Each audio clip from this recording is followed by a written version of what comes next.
Dia mbola faly miarabantsika menakavy tratran'izao maraina ny alarobia fa 3 ny volana jona taona 2020 sy 2020 izao. Ankasitrana hatrany ny fanarahantsika menakavy ny fandarana miara-manonja ireo dia mbola hitondrana foana ny teny fankarazana ho antsika izay ao anatiny hoe tsy fahasalamana amin'ny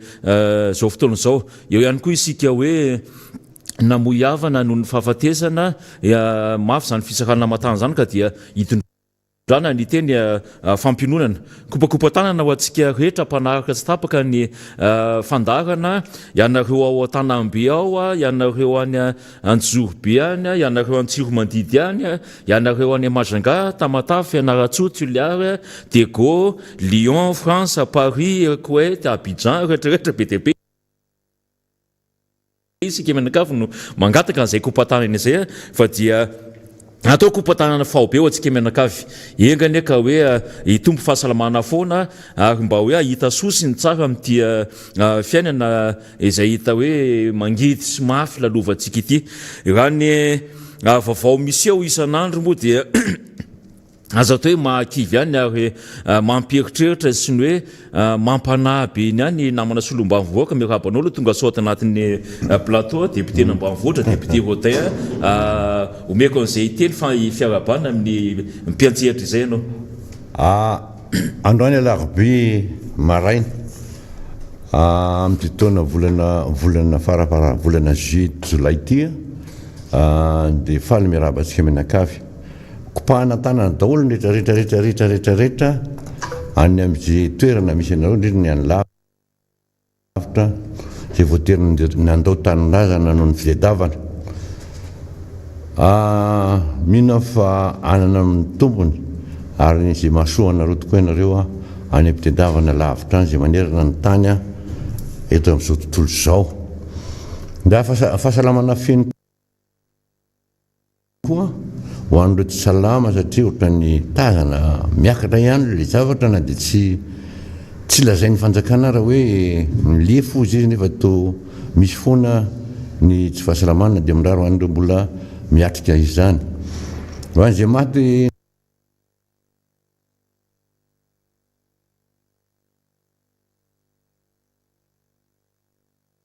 nanana ny nandaony avany moa dia mirary finonana feno ihany koa.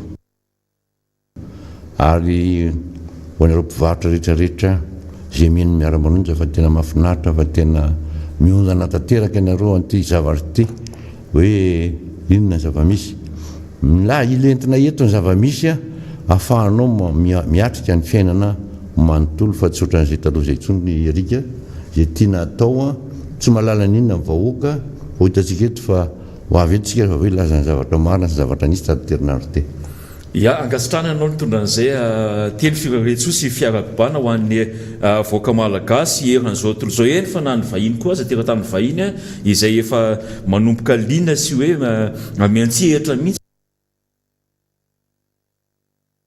amin'ity fandarana miara-manonja izay imatimatesantsika ity moa ary angasitrana feno mihitsy ireo ampiantsehatra rehetra ireo mpanolo-kevitra ireo mpanohana amin'ny lafindrehitra izany hoe fandarana miara-manonja izany satria tena tsaroana mihitsy ny avesatra zany namana solom-bavim-baoaka ary tsaroana ihany koa ny hoe mahasaropady an'izany fandarana izany satria ity izany no azo atao hoe sehatra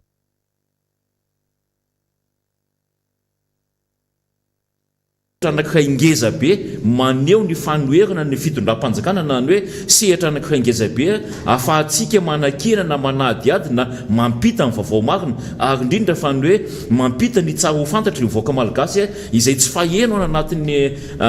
radio pirenena malagasy ka ny radio national zany na ny télévision malagasy fa ny any moa efa saika lasa fandokandokafana efa saika zary hoe endrika fanindraindrana lasa hoe tsy ahitantsika taratra ntsony zany ny tena hoe maharary atsika voaka malagasy ary mampalelo moa ao anatin'izay dia lasa ohatry ny hoe fananan'olo-tokana na hoe lasa fananam-panjakana ilay fanjakana resany eto tsy ilay fanjakana voaka malagasy fa ilay fanjakana tompo-pahefana ilay mpitantana ny firenena ka mezaky ny hoe manafina amin'ny endrika ivelany ny fahantrano ny voaka malagasy izay fahantrano ny voaka malagasy izay no hitondrako ny fanamarina kely namana solombavom-baoaka satria dia tena misy tsindrom-peo be accentue be zany lasa resahana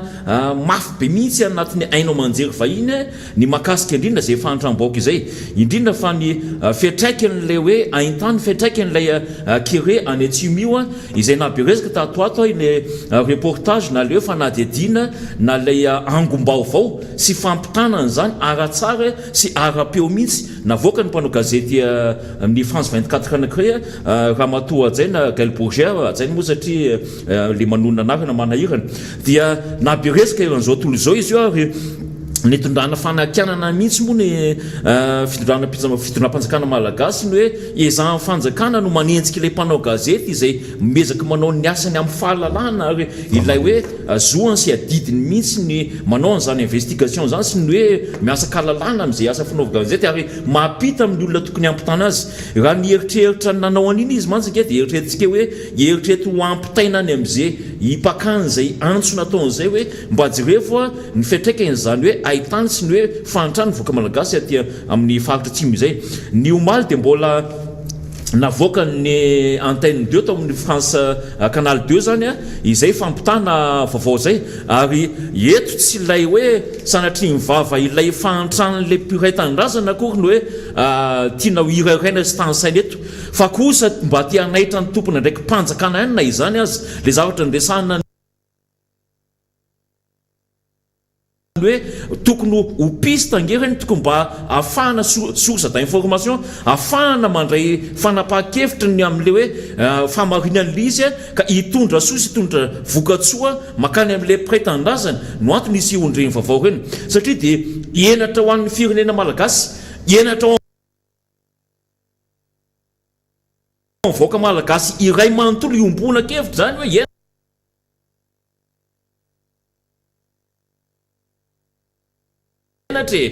ary tsy misy hafa-miala amin'izany hoe enatra zany hoe avoaka ny olona amin'ny ainao manjery eran'izao tontolo izao ary fantatra izao tontolo izao no hoe Madagasikara zany dia tena izao ny fijaliana ao aminy ary ny zavatoza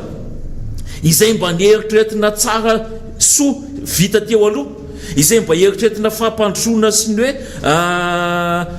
fiatraikan'izany fahampandrosoana zany makany avoaka malagasy dia takony zany aratsiany zany satria tsy mba nisy akory ny fijerena ary raha ny tena marina azy dia tokony nampetsona ilay mpanao gazety ny hoe andao iresaka tsy hoe iresaka inona fa taiza mifaritra nalehanao iny na zavatra ohatran'izany zany tena ndraisana fanapahan-kevitra na ndraisana vahaolana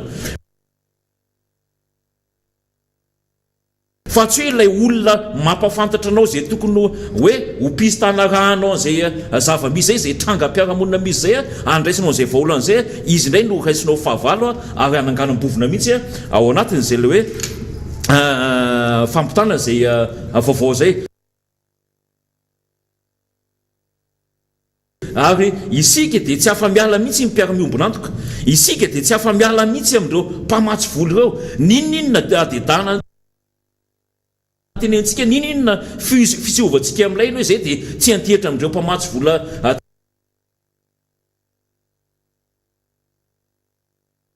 traditionnel reo tsony fa tsy androsina amin'ny 2030 na amin'ny 2050 na amin'ny 2060 fa amin'izao fotoan'izao ny findramam-bola nge ka tsy tokotsy foana ary ny vaoaka malagasy no mibaby an'izany kanefa ny fiatraikana amintsika dia zay mampikaikaika ny mpanao gazety vahiny zay ny hoe izao ny zavatra misy any amin'iny faritra Ambovobe Tsoliary iny izay moa ny makasika amin'iny fa izay aloha zay hoe ny vaovao miseho rehetra andavanandro isan'andro raha ohatra ka iny le nambarany DG-ny OMH iny ny omaly iny dia tena mitsangam-bolo ny tena hoe mety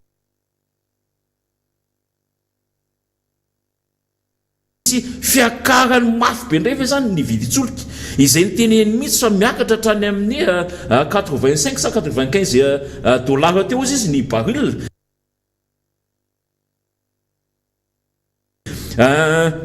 Minao fa andray anjara amin'izay fitenenina tsy fanazavana an'izay ny namana solombambo fidelaka zava-piara am'izay satria izy moa manana an'ilay document, izy manana an'ilay vidiny mihitsy satria raha tsaroantsika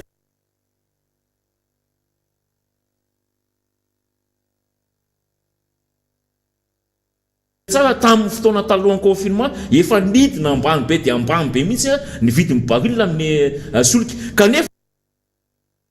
teto amintsika dia mbola nijanona tsy nihetsika teo amin'ny atsololay solombamboaka mpanoana fanjakana ny hoe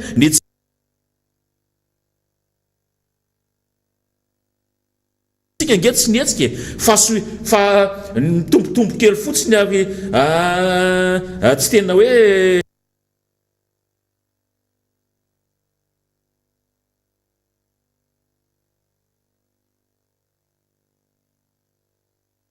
nisy fiatraikany tany amin'ny fiainam-baoaka ozy izy kanefa tamin'izany raha ohatra ka hoe efa tokony nidina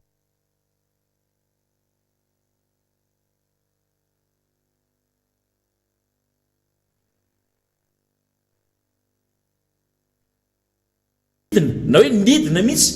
ny viditsoloka raha tany ny teto amintsika mbola nitazona n'ilay vidiny hatramin'izay tamin'izay moa fanazavana ny hoe ka sika mbola manana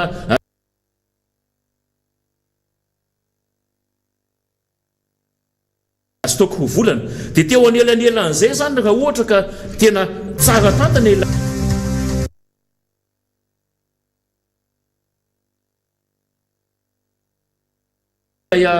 aza atao hoe ireo mpandrara amin'ny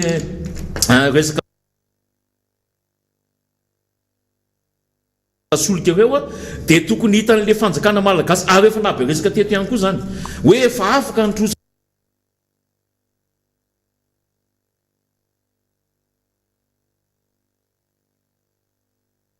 tsika efa manao zao kanefa ny hatramin'izao dia mbola io zany vaovao farany latsaka vao omaly vaovao mafana mihitsy ho an'ny voaka malagasy ny hoe ainona ny ekarany viditsolika ary ny zavatra mampanahy amin'izy ity namana solombamboaka ny fiatraikan'izany dia tsy maintsy aty amin'ilay fiainana andavanandrom-piainana voaka malagasy ihany tsy maintsy aty amin'ilay PPN ho viditsika andavanandro ihany tsy maintsy any amin'le frais ifamezivezentsika isan'andro ihany tsy maintsy any amin'le vidin-jiro izay viditsika isan'andro ihany be dia be zany ny hoe fiatraika amin'izany mivantana mihitsy aty amin'ny fiainam-baoaka malagasy ka izay no tenenako amin'ny anao namana solombamboaka raha ny zavatra misy zany isan'andronandro amin'izao fotoana izao dia maneny sahona avokoa tsy misy mba hieritriretina ho masandro miratra mihitsy tsy misy hieritriretina hoe mba fanantenana mitsiry mihitsy zany amin'le voaka malagasy ny hoe ahitana an'izay hoe ho avy mamiratra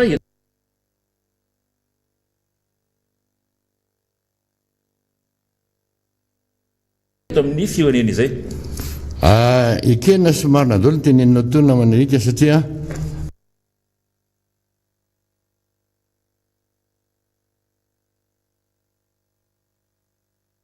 raha tsika eto moa dia sainga lasa lofona raha lasa loha dia nendray tsika amin'ny teny hoe mandray lesina ve reto fitondrana mpitondro reto sa tena mpianatra raha maro ny reto tiako tenenina mantsy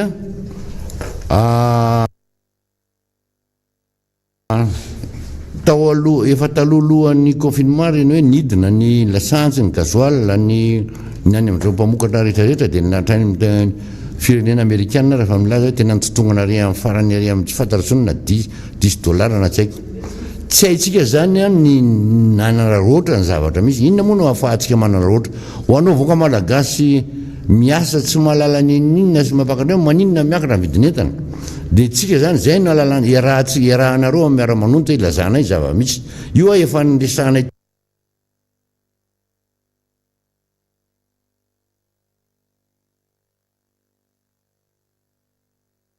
teto hoe hiakatra io zavatra io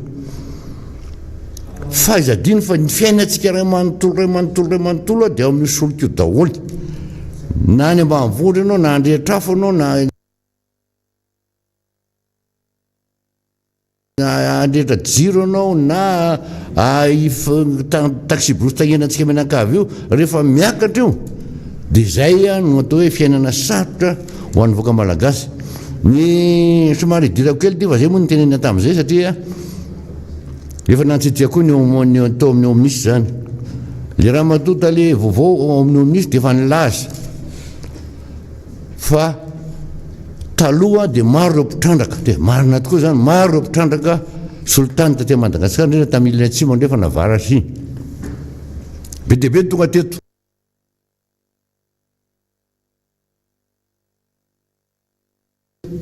be dia be nefa niasa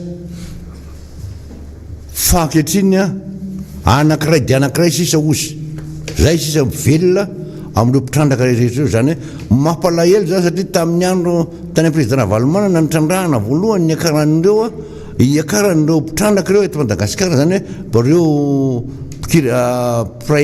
hiara hiasa amitsika mba hahafahan'le malagasy azo arena hahafahan'le zany malagasy anana mpiasa hiasa zay io mampandra le tsy fesan'le tanora hiasa ho andro ny anatra ny raha io mba te hiasa satria ny anarany zavatra hoe resaka pétrole zany tampona tsisy neninona ankehitriny zay ny ataoko hoe mitsotsorika makany amin'ny fahavarezana tanteraka le fitondrana ary le tsy zay ihany fa le firenena ray manontolo ny rava tanteraka ny maizy azy tsy misy afa-tsiray zany sisa ary entina manerika resaka pétrole zany mandaingy napakarinao areo fa amin'reto karano reto reo manko ny tompony mikarana ny tompon'ireo lasantsy moa dia anarany Total Esso Jovena reo olona ray ihany jereo ny antamatavitsy toerana anankiray ny itobin'ny sambo anariny azy fa rehefa tonga eto kopakisasahana lizy any andafy ianao dia mahita hoe nianina zao koa fifaninanana zany ny fampidinana ny fitadiavana client mampidina fa tsy mampiakatra ny amin'ireny fivarotana gazoil na ny solika na gaz sy ny karazan'ireny fa eto Madagasikara dia manketsy amin'ny anankiray dia mitovy dolera Madagasikara. Zay le atao hoe vérité de prix namana solom-bavim-baoaka satria dia tena tsy misy mihitsy ny fijeren'ny fanjakana zany hoe fandraharana ao anatin'ny hoe vity solika izany marina mihitsy zay teninao zay ny hoe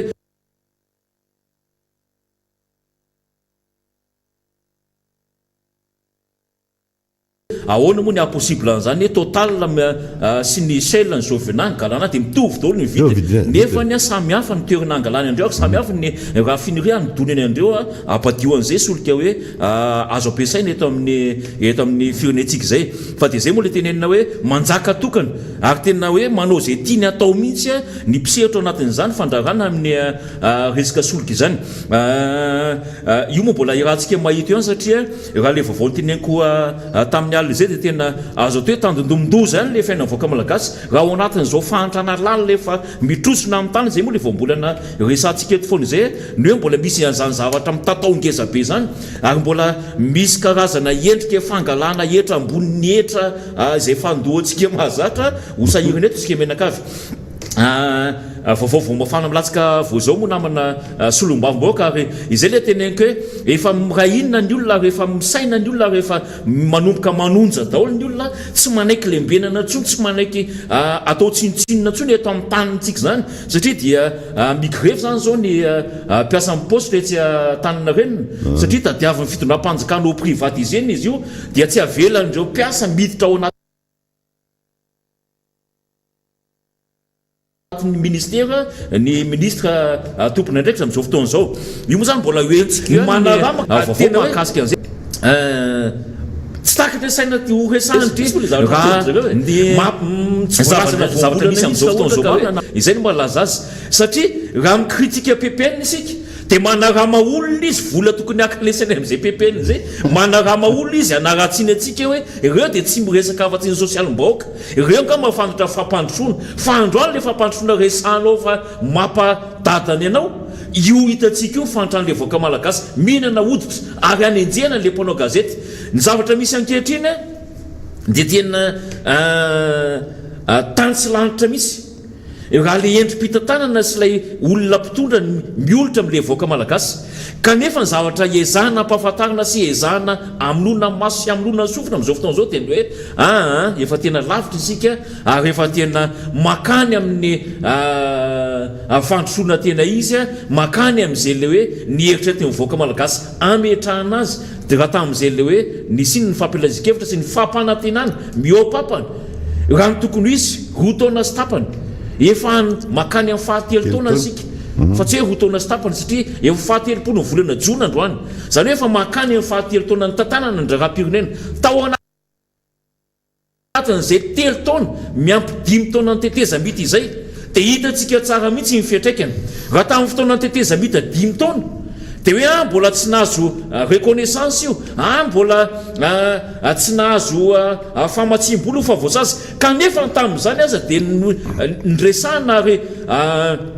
nidedadedana mihitsy ny hoe izay na tsy nahazo famatsiam-bolo aza dia vitanay ny 5 taonanay ary nandroso Madagasikara fa amin'izao fotoana izao mba hapetraka ary ny fanontaniana ireny ny vola be fanampina malalaka tsara izy amin'izao fotoana izao amin'izay fifampiresahana sy fifanarahana amin'ny international amin'izao tontolo izao kanefa aiza ho aiza le lazaina fa fampandrosoana heritra tena tiana hapetraka ary aiza ho aiza ny fiatraikany zany any afaina voaka malagasy fa ny mifanohitra amin'izany aza ny zava-misy to vao mainka raha ohatra ka iny fanambarano ny DGNOMH tamin'ny alina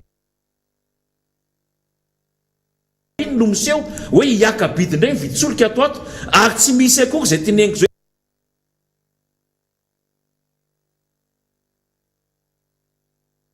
vérité de prix amin'ireo mpandraraha samy hafa amin'ny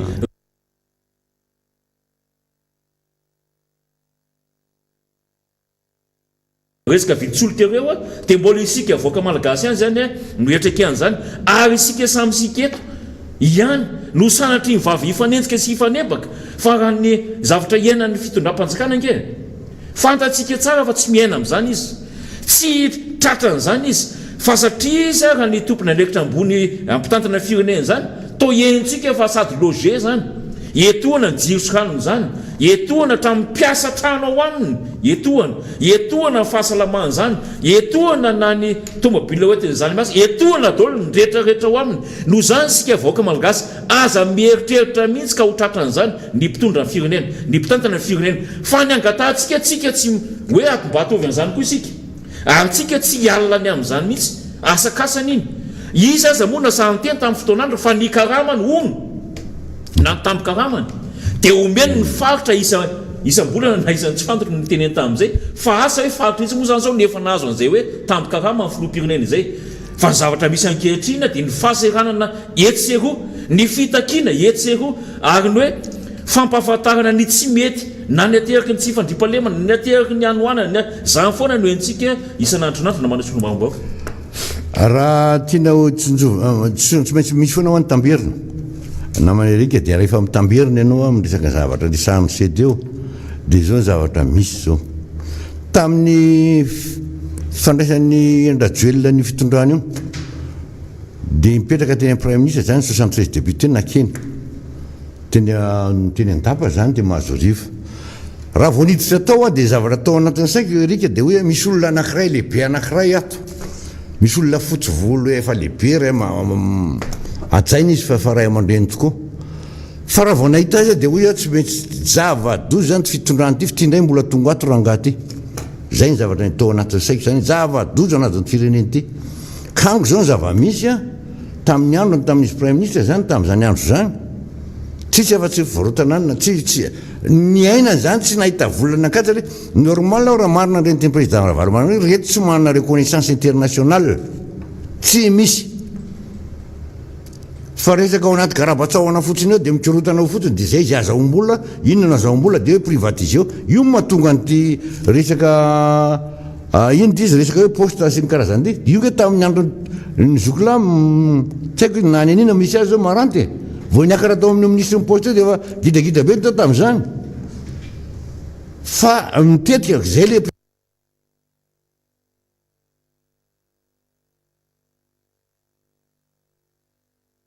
privatisation efa nitetehana zany azahoana inona no azahoam-bola aingana dia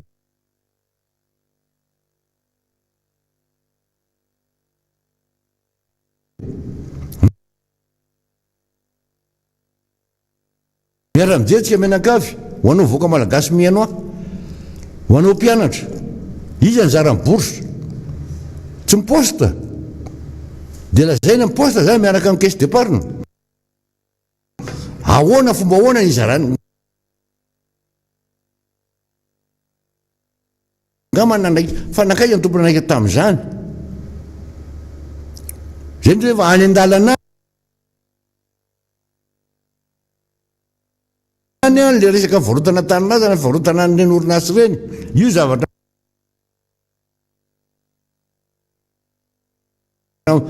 vao mahita ny olona hoe ao anatiny dia io ny azy io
zay le efa voatrainginareo dia zay maty eo tratro amin'ny tentakely-nareo nareo ankehitriny dia tsika menakavy a nareo aloha tsy maninana baraka zay mba fa reo nareo aloha dia hiavaka mihitsy nareo e firinareo reo misy efatra sa dimy sa telo miaraka amin'ny fitondrana miaraka ny TVM dia aloha nareo nitraingonina ho alain'ila baraka amin'io fa tsy tokony le mpanao gazety sy ny télé malagasy hoe mpanao gazety malagasy nanao an'ireny ny manahirana ao anatiny namana solombaovaoka ny olona eritreretina ho manam-pahaizana sy ny olona manam-pahalalana mihitsy ny tohatra ny miny mikipy sy miny manabatra ohatra olona hitaritako ny saintsika hoe na iny lalàna ny fiany satam-panoatra iny aho nge dia zavatra vakina fotsiny lalàna vakina fa tsy hoe mbola fonona ary misy amin'ny teny gasy fa tsy hoe amin'ny teny frantsay daholo ke sao dia tsy azony sasany fa na izavatra vakina aza vitany-zareo no manodikodina azy ary eto mampatsiahy kely hoe rary ny lizy nge hoe amin'ny zareo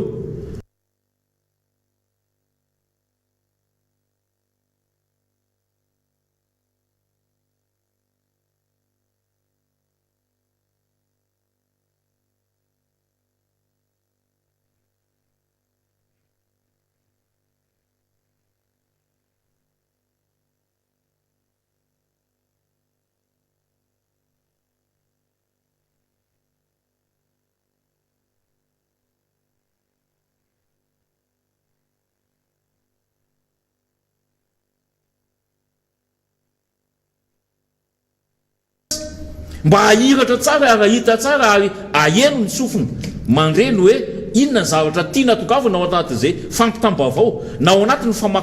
famakafakana zay resantsika isan'andro eto isika ilay anisan'ny mpameriny-dohany mba ahafantatra ny mahamalagasy azy ny malagasy mba ahafantatra ny fizokiana ny mahamalagasy mba ahafantatra ny manaja amin'ny tany ny malagasy mba ahafantatra ho sary-piaro amin'ny tany raza ny malagasy mba ahafantatra hoe inona mondika niny fiandrianam-pirenena ankalazainy ny fivirena fahaleovatena iny izany nge le mahasary-piaro atsika izany nge le resantsika tsy mahafotsoroantsika isan'andronandro io e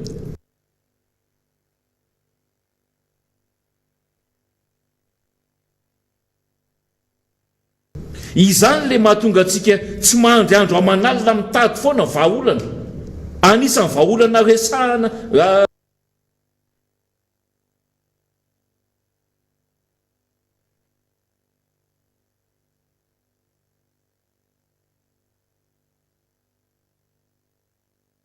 mampita tsy tapaka ny vaovao misy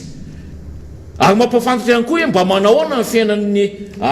ivela Madagasikara mba ahafahantsika mandrefy mba ahafahantsika mamaritra tsara ny hoe raha ity zany ny fanampiana nomen'ny mpamatsy vola zao mba manahoana ny fitantanantsika azy ary mba manahoana ny fiatraikany zany ny amin'ny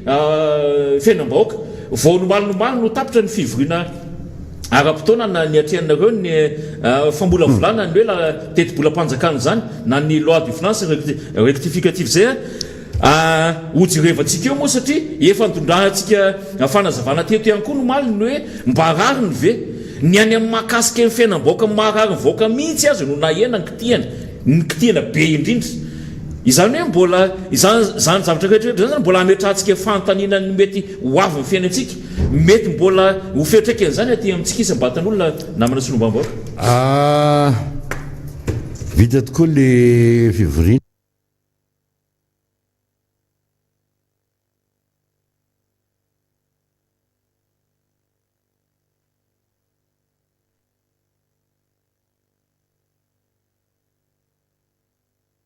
omaly a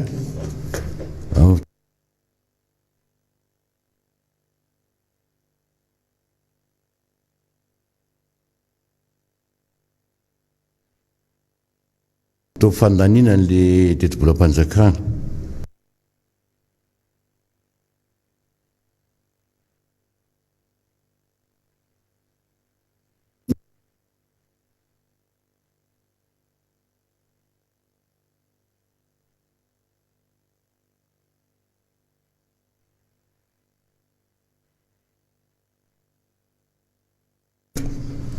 jereo le ho avy le firenena fa manao ny ataony tsy fanajana lalam-panondrenana zay mantomatresa atsika zay esahanao mbola tabatra io maty ve dia tsisy olona afaka nanina mba afaka nitsangana ve amin'irety mpitsara mahay lalàna akoatra raha matoa anankiray izay mpitsara iraisam-pirenena fa dia samy mona antsony akoatra ny namana Willy tena nitolona amin'izany resaka lalàna zany eto amin'ity tanindrazantsika ity fa tsy azay aloha dia tena mona tanteraka satria io no atao hoe tsy hay izay antony atao hoe ho an'ny vahoaka fa mitarika ny saina hoe ihany aho hoe aiza mijereo a fampotehany olona ny firenena amin'ireza ina moa mahatonga tsy le hoe fanapotehana fangalarana fananana eny atao hoe manapotika fa io lalam-panorenana hoentina miasa ho an'ny vahoaka io aiza dino andea mato président eto amin'ity tanindrazantsika ity alohan'ny akaranao esanao esan'ny rehetrarehetra io no atao hoe lalam-panorenana io no atao hoe ianao mianatra amin'ny daholo ny rehetrarehetra hiainany fofinainy malagasy ray manontolo ka sahirana ny saina eritreretra n'izy hoe reto olona nanao azy ndray lalam-panorenana ty gaga sy talana zay ve le fon'olombelona sa zay le tsy nianatra katesisina tsy nianatra ny ino tenakany niana sikolalady dia sama mitsipaka ny zavatra ny tazomin'ny tanànao styloanao zao ny tazona azy nanoratra nanao brouillon nanovany azy tao amin'ny assemblée nationale hitako mihitsy ny diranareo tao kotrotra be avany rehefa teo dia sy mipetraka ntsony maha olombelona fa zavatra tapaka dia amin'izay sy hivato nentinareo novana tato amin'ny assemblée nationale tamin'izay andro zay anivana ny lalam-panorenana metimety anareo vita izy io ny atety taminareo ny nampiosoratanareo jonainy nareo ihany no mitsipaka azy indray mba tahaka ninona le olombelona eto Madagasikara ohatra ninona sao dia veriny olona mitovy aminareo daholo ny olona fa raha ohatra zay no mba zay le hoe tsy niandra katesisy ary tsy niandra sikolalady mialatsiny a ndresaka teo namany arika mikesika ny fivorianay teny amin'ny sisy hivato sy ny resaka nyty tezbolam-panjakana fa maro be zavatra nampime sady mampime maty saika ry arika nametraka fantaniny zahay za mihitsy nametraka tamin'ny reo DG reo tao anaty fivorian'ny commission vola avaiza fa tsy tanay ato amin'ty zavatra ty mivola isan-dragova ohatriny na lanin-dragova izy ampanaraka ny volan-dragova dia izy ny inspecteur d'etat manaraka ny dragova fa samy ten'Andriamanitra amy ve le vola mahoaka ndretrarehetra atao anaty salina na itompona raikitra amin'ny teknika ara na DG rehetra dia tonga dia namaly tena namaly mivatana tsy fantatra misy le député mivola ho an-dragova tsy fantany ny vola ho an-dragova tsy anatin'ny teti-bolam-panjakana ty zany hoa le samihinan'ny azy any daholy ty le amboary dia manamboatra tsy mety ahoana hitondranao amin'izany vola mba marary ange zay ry zalahy valopolo isan-jatonay valopolo isan-jato mivoaka malagasy tantsaha akoatra nao mitrongo mitena tsy milaza trongo fa hitanao maretrera mandohetrarera ny tanàna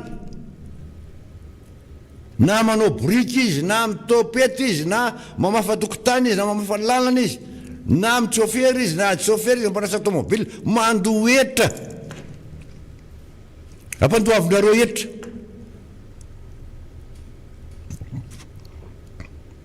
zao nareo antanina volana ao anaty tsy ato le vola isan-dragova fa ahoana tsy fantatray momba an'io député fa tsy ao anatin'io misy olona manan-karena be zany eto mampiasa ragova be dia be vola lalaovin-dragova ane ka miliary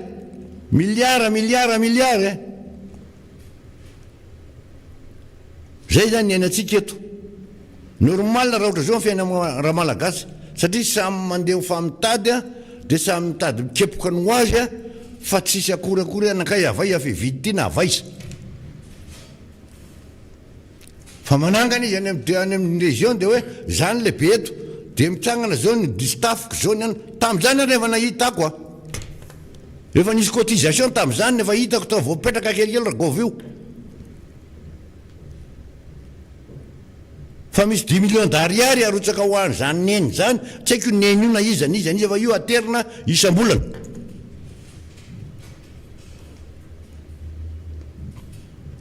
isamolana tsy tapaka io ary tere makiterino anaterana azy volam-bahoaka ny ry zalahy mariny tena azy ampijaliana ho ale vahoaka izao ny olona ny tany maro mainy za tsy miteny anaka 80% malagasy tany sa mitodika administera ny fambolena inona mba ady ataonao am'ty zavatra ataony tiarana ny fampakarana vidijezy vidina intrant vidina insecticide fa samy tonga anararoatra fahoriny ty malagasy majiniky ty daholo ve satria mba isy ny arfeny tao ataonareo gaga tena gaga sady talanana amilizy namana arika fa zay avona eno zavatra ohatra zany hoe vola ampiasainao zao vola olona mitatana ny région amanontolo solo tena mpanjakana tsy misy tokotany ny vola karaigna menazy fotsiny io zany le hoe bojo na naragôvy ty mibojo dana miasa dia ahoana ty monsieur le président zay lany any lany fa ataovy aloha zay asa mahafinaritra anareo any fa mba mivoanina dia anatera zavatra metimety a dia le tenao aiza misy an'izao aiza misy an'izao zay le bojo dia zay ny aina malagasy normalna le olona raha mitrongo tena sahirana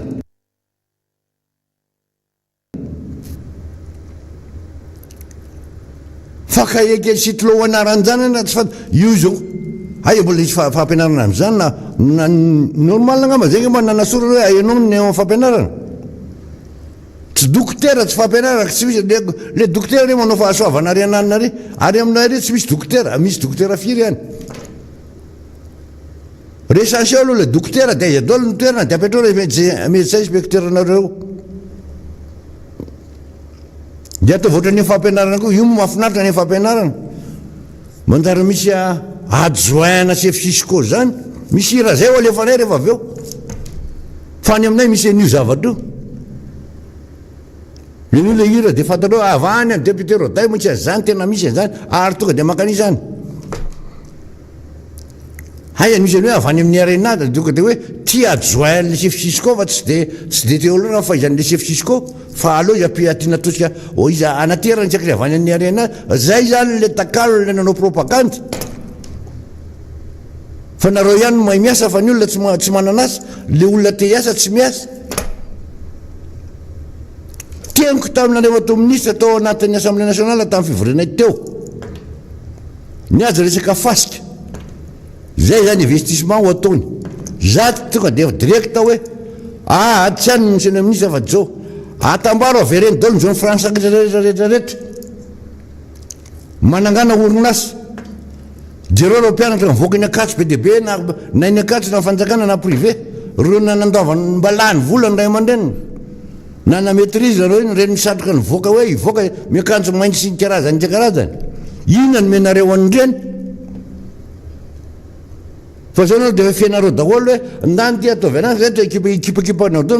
ty oa misy farany ary tsy hoe la farany araka tenenao hoe tao ilatsaka loto banky ty efa manomboka miresaka ny fiarahamonim-pirenena na mahasolom-bahoaka mahakasika an'izay indrindra ny hoe inona marina moa ny ilana andreny vola manjavonjavona tsy fantatra hoe tantanana makaiza amin'ny resanao teo ny hoe fond souverain zany manomboka efa resahany zareo ny hoe fangataham-panazavana ny makasika ny fitantanam-bola manomboka resana be dia be nefa mahatsikaritra n'izay hoe fitakina ny fangaharany ny fitantanam-bola mpanjakana izay fa tena asanareo solombarom-bahoaka ihany koa ny manao ny enquête parlementaire indrindra mahakasika an'io kianja be ny mamasina na ny kianja mibary io amin'le vola be ny resana 77 millions de dollars amin'ny vola lany resana moa ny volan'ny fanjakana avy eo ndray ohatrany hoe vola vifa fa avy eo nefa ohatrany isehoany ivelany volan'ny fanjakana io ka raha volan'ny fanjakana nefa tsy ao anatin'ny teti-bola mpanjakana zany manahirana satria lasa misy zavatra mandeha amin'ny ara-dalàna zany ary mivoaka ao anatin'ny kitapo-bola mpanjakana tsy fantatra ilay solom-bavo-bahoaka koa izay mpanara-maso mihitsy ny asan'ny membre ny gouvernementako zay no zaka hoe rariny sintsiny raha ohatra ka isokatra ny fanadidina eo anivony ny hoe parlement mantarototo zay na hoe ny enquête parlementaire zany ny manahirana amin'izy ty nge ohatrany resaka mona sy marenina miresantsika isan'andro eto foana raha ny zavatra resana dia ny hoe ka tokony masoana ny sosialim-baoka zay no fangatantsika eto foana moa zay ny imatimatizintsika eto ny hoe tokony atao lara-pahamiana ny makasika mivantana ny aim-bahoaka aloha satria aim-bahoaka zany sosialim-baoka izany dia mamaly ny fitondram-panjakana dia hojerevana mihitsy ny famokarana ary mba ho mpanondrana isika fa tsy ho mpanafatra natana anatin'ny fampelezan-kevitra aza dia nyresana zay hoe dia mba ho mpanondrana isika fa tsy ho mpanafatra fa raha hitantsika tsara mihitsy ny zava-misy ankehitriny raha tsy resaka afa-tsy mivanilina ny fitotonga ny vidy mivanilina ny fikaikaiky andreo mpandrarao anatin'ny zany hoe famokarana vanilina zany akoatra n'ilay hoe fanjakazakany mpandrara manam-bola na mpandrara tom-pahefana na mpandrara vahiny ao anatin'izay dia ny ireto ilay voaka majinika mpamboly ifotony zany dia lasa tsy maintsy mizaka an'izay hoe vidy apetraky ny mpandrarangeza goavana ao anatin'izay fandrarana ny lavanilina zay dia hitantsika ihany koa ny teti-bolam-panjakana mahakasika ny fambolena sy fiompiana namana solom-bambaoaka hoe ianao mieritreritra ny ampandrosa ary hitondra hoe zay famokarana misimisy kokoa zay kanefa ny teti-bola hitantanana n'ilay ministera mihena mba zavatra logika ve zany zavatra resana zany sady hoe tena tsy fantatra hoe tsy mahay mamaky teny ve lay voaka malagasy sa tsy mahay manao katsy sa hoe tena eritreretina fotsiny zao hoe zay tiaka atao no atao ka dia tsisy teny na nininona fetraikany na hoe nininona fidonany any ny zavatra nresahanao teny hoe misy farany io fa raha isika iandro ny faran'izay ary zay ny tena manahirana namana solom-bambaoaka ny hoe efa ohatran'izao ny fetraikany aty amintsika efa ohatran'izao ny fidonany aty amintsika ary mbola ho mafimafy kokoa noho izao azy ny andro antsika raha pitso raha afaka pitso raha ohatra ka mbola mitohy amin'io lalana mahazatra azy io izay efa ndrareo moa no resy lahatra hoe iny lalana iny lalatsarotra kanefa mbola izorany ihany na dia efa mezaka miteny ary isika hoe lalandiso ilay lalana eritreretinareo ale fa isika mampafantatra ary manisy balizy mihitsy amin'ilay tokony hitantanany raha pirenena isika miteny an'izany tsy sanatry ny vava mihitsy isika mbola tsy niteny kosa nga mantsika eto miara manonjany hoe tsy mety avoaka malagasy minambary maraina atoandro arivo na hoe tsy mety avoaka malagasy ny misitraka ny fahasalamana na hoe tsy mety amin'le mpianatra ny mitaky ny zoany fa tsy tokony mena vatsim-pianarana izy fa isika aza miara miteny ary miara mientana amin'ireny mpitaky ireny hoe tokony alohany satria fantatra fa afaka mandohan'ireny ny fanjakana fantatra fa tokony avitandreny ny mpitantana ny firenena fantatra fa tokony ataony lara-pahamehany zany kanefa tsy zay ny misy efa midona ary efa misy foana lay azo atao hoe fifandratrana efa misy foana le fifamalina ary efa misy foana ny fifandrangitana izay vao misy tompony ndraikitra mijoro ary misy tsy mahafantatra koa aza hoe ay ve mbola tsy voaloha zany ay ve mbola tsy vita izany fa maninona tsy naloha tamin'ny fotoana tokony nanaovana azy fa aiza ary mifandraisana ndraikitra ka ohatra ka zay valiteninareo hoe fa maninona tokoa moa no hoe tsy voaloha boky sampianatra fa maninona tokoa moa tsy voaloha ka raha mampandrarany université fa maninona tokoa moa no hoe miakatra be ohatran'izany ny vidim-bako sy ny vidiny menaka sy ny vidiny ny pepena ilaina amin'ny fiainany davanandro ary fa maninona moa misy mihinana hoditra ny atsimo nefa ianao vao malinomalina nampanantena ary nampafantatra fa misy vola be azo hitondrana fampantroana fa fampantroana inona ary zay le resantsika maharesy lahatra antsika etony hoe fampantroana inona moa ny eritreretiny hipakany amin'le voaka malagasy kanefa n'izy noana na ny hankohan'ny ao an-tranony azy mampanontantena azy ny hoanina an'io tadiavina rapitso izany hoe efa mitrosa izy ka ninoniny ny eritreretinao zany mba hoe fandraisana ndraikitra ilay vahoaka fandraisana anjaran'ilay vahoaka zay tokony andohan'le etra ara-dalàna tsy ho tonga mihitsy izany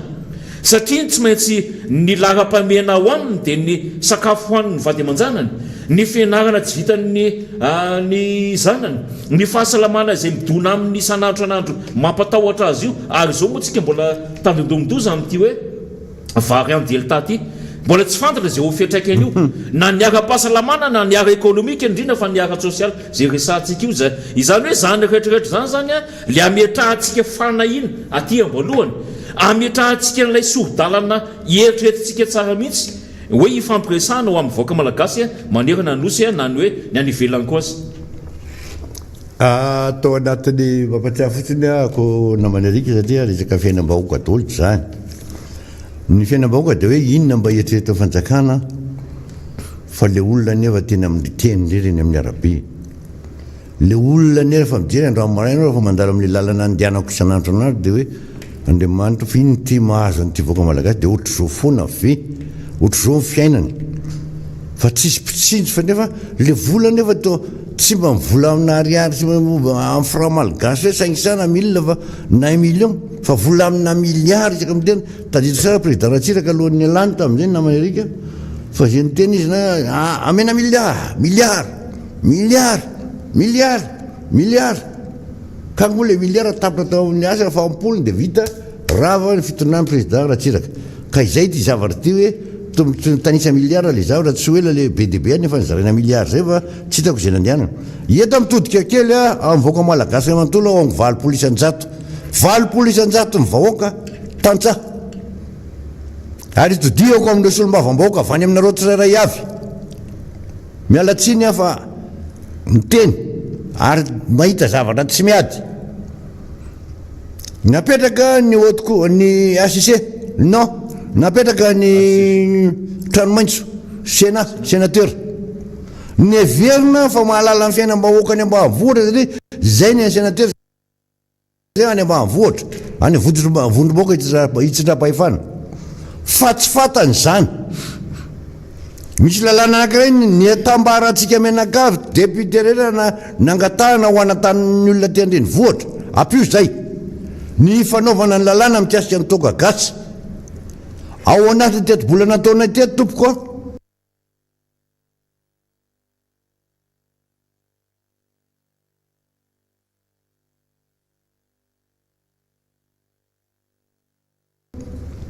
vidin-dafo ny alcool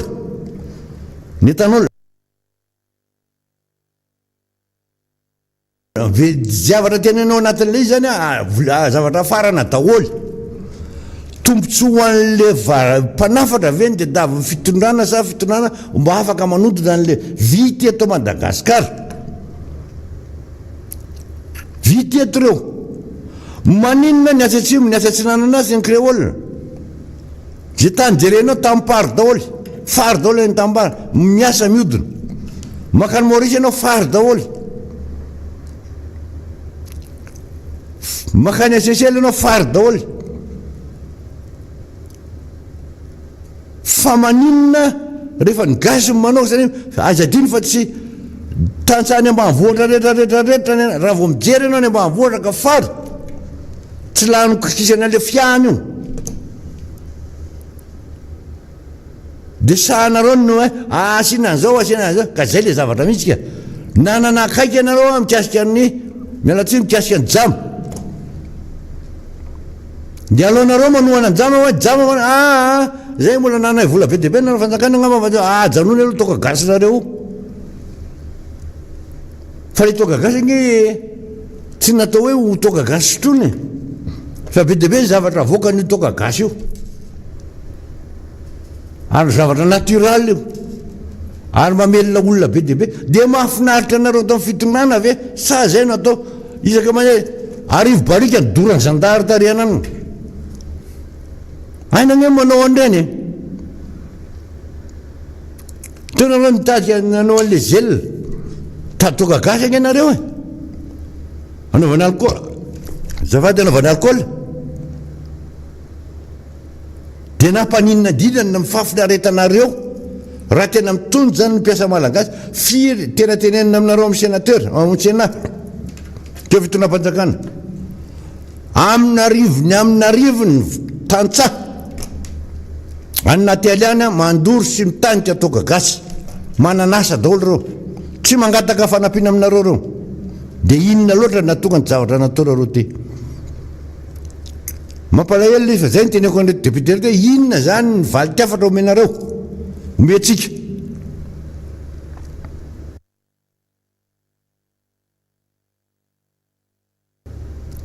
fa etotra lalà zay no ataoko hoe ty zavatra ty afa le miara-manoza taloha hoe mandeha any faritany ianao dia zay ny tadiavin'reto fanjakana reto Erika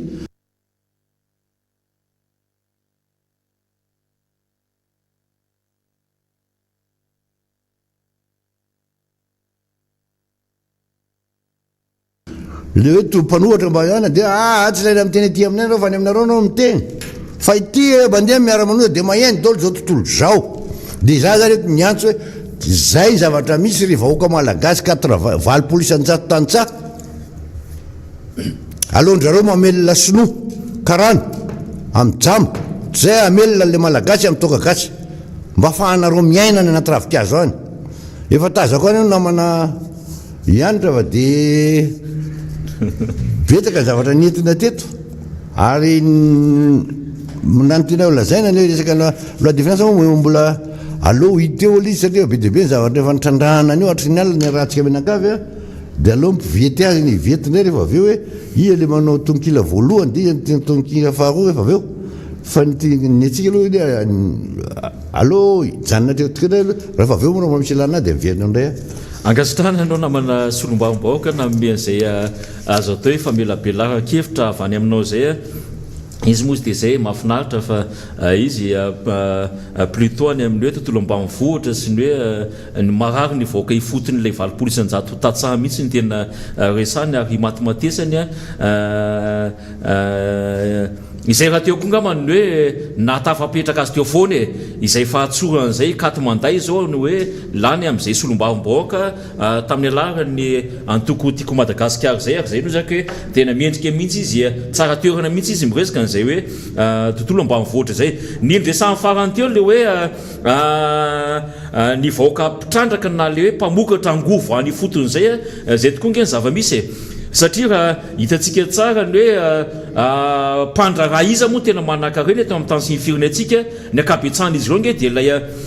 mpandraraha manana double nationalité na izy manana nationalité frantsay sady hoe gasy na izy manana ny européenne zany na gasy na ny hoe nationalité américaine sy gasy dia sady afaka mindramboly izy any amin'ilay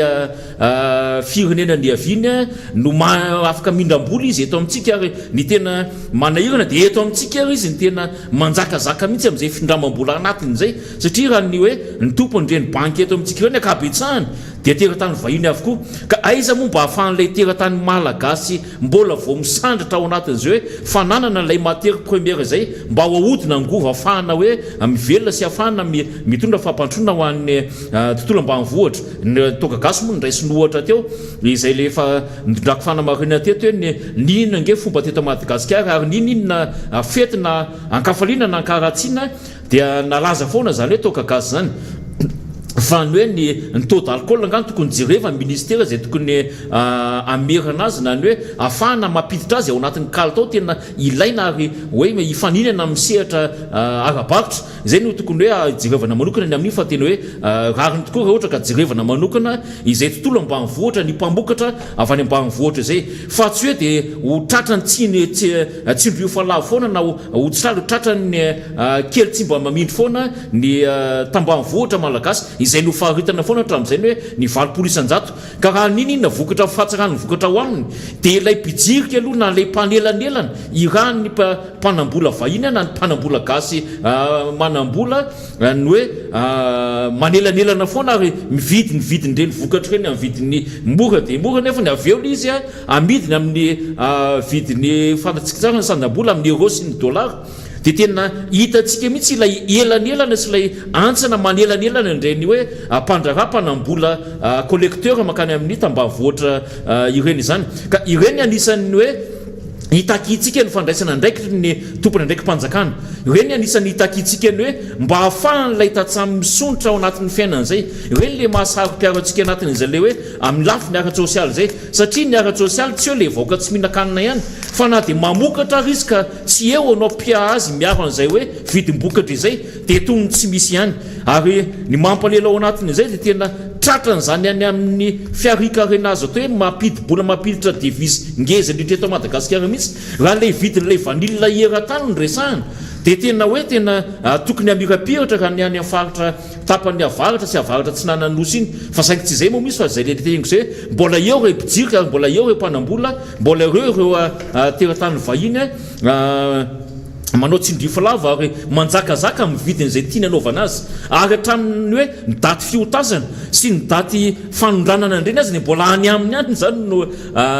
manapaka an'izany any ka tena sahirana mihitsy ary mikaikaiky satria raha vao tsy lafo ara-potoana na hoe tsy vaoty ara-potoana ireny vanily ireny dia miteraka fahasimbana ary mbola vao maika iena hidina ambany be noho izao aza izany hoe vidim-bokatra eritreretina anasoavana ny tatsaha malagasy izay mandeha moa ny fotoana efa eto ihany koa ny namako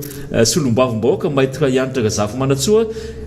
inona fa lavalava ary betsaka ny zavatra tiany ho ampitaina amintsika malagasy rehetra manerina nosy izay no ametrahako ny mandrapitafo mandram-peona amintsika menakavy anomezaka kosa ny fitenenana ny solombavim-bahoaka mahita ianitra razafy manatsoa ankasitrahana namana erika ary sorana ihany koa ny namana deputeny ambanivohitra teo tamin'ny faneho-kevitra sy afatra izay tiana ampitaina amin'ny mpanaraka miara-manonja manatitra hatrany ny fiarabanantsika rehetra manjoy an'izao fandarana zao ary dia kopakopa-tanana ho antsika rehetra na ny eto Madagasikara na ny any ivelany rehetra ny ran'izao tontolo izao izay manaraka n'ity fandarana ity araky ny voalazantsika andro talata fahatelopolo ny volana jona zany hoe efa maraparana nyity volana jona ity ntsika androany ary ny zavatra tsapantsika hatreto dia tsy misy fiovany ny fiainana ary tsy misy fiatsarany ny manodidina antsika rehetra marina fa isika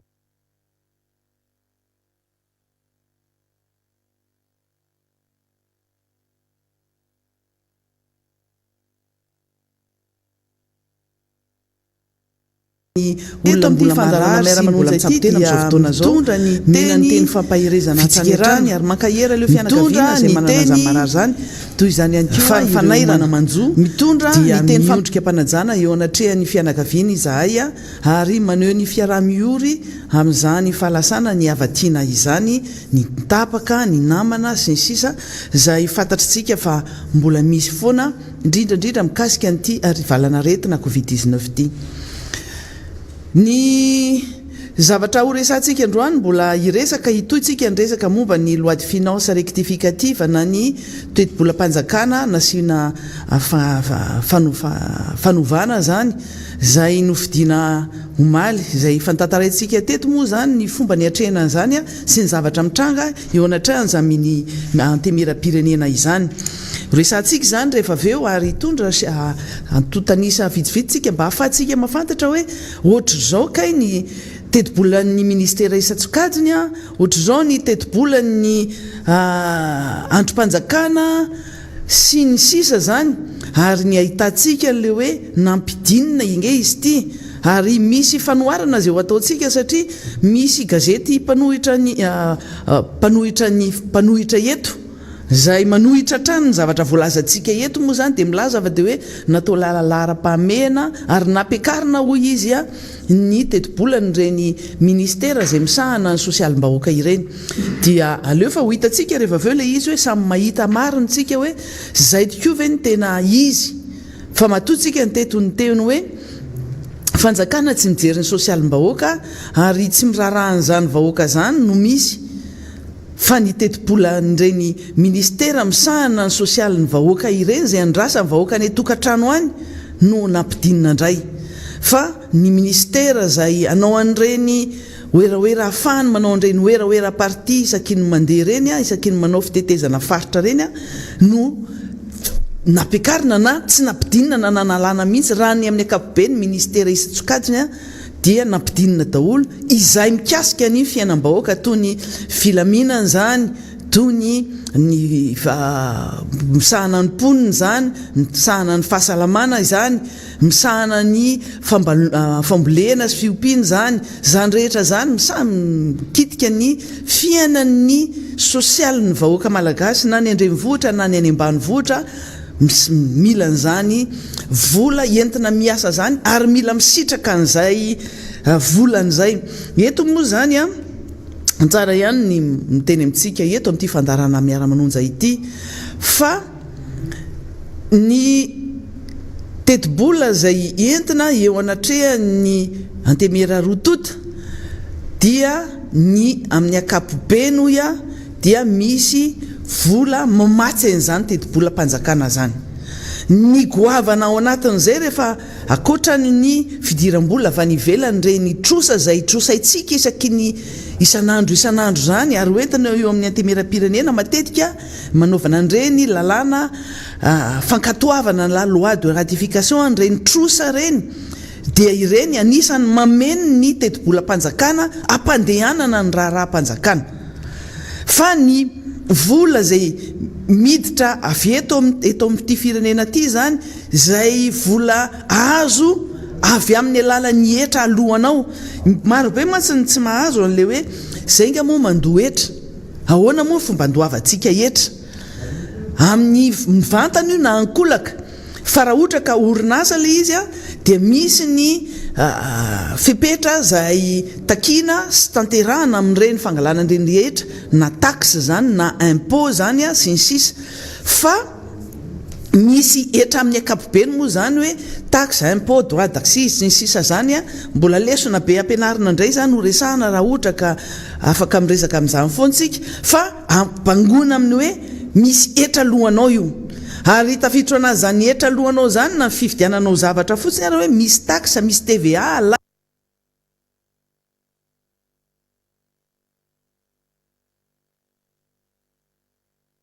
rahafantaritsika satria indraindray misy mieritreritra hoe nga io vola amin'ny babanay nga va vola amin'ny mamanay misy aniry hoe tsy vola amin'ny babanao. Fa volam-bahoaka ny volam-panjakana ary ny trosa zay trosainy Madagasikara trosaina ary averina ihany koa amin'ny alalan'ny vola teti-bolam-panjakana amin'ny alalan'ny volatsika zay ampidirina ao anatin'ny vola teti-bolam-panjakana io. Ngamba ny mazavazava amintsika amin'izay ngamba n'le izy satria tena be deabe no ny teny hoe zay nge ohatra matsiaro tsy concerné, matsiaro tsy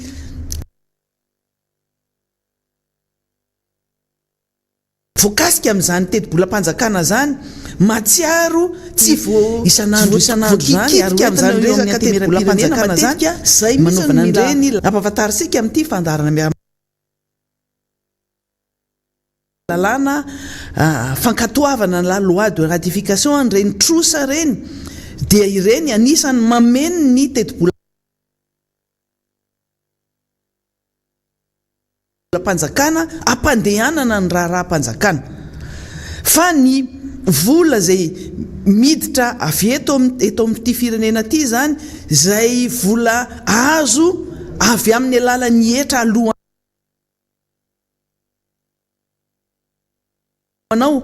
Maro be matsiny tsy mahazo an'le hoe zay nga moa mandoa hetra, ahoana moa fomba andoavantsika hetra amin'ny mivantana io na ankolaka.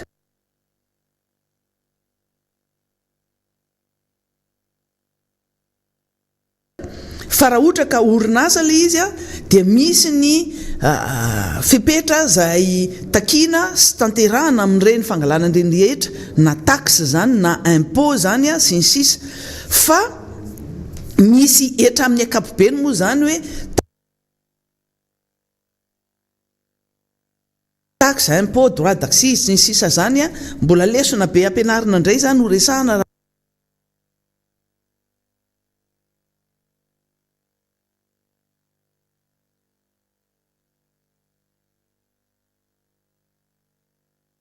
mahasarotana ohatra ka anay afaka miresaka amin'izany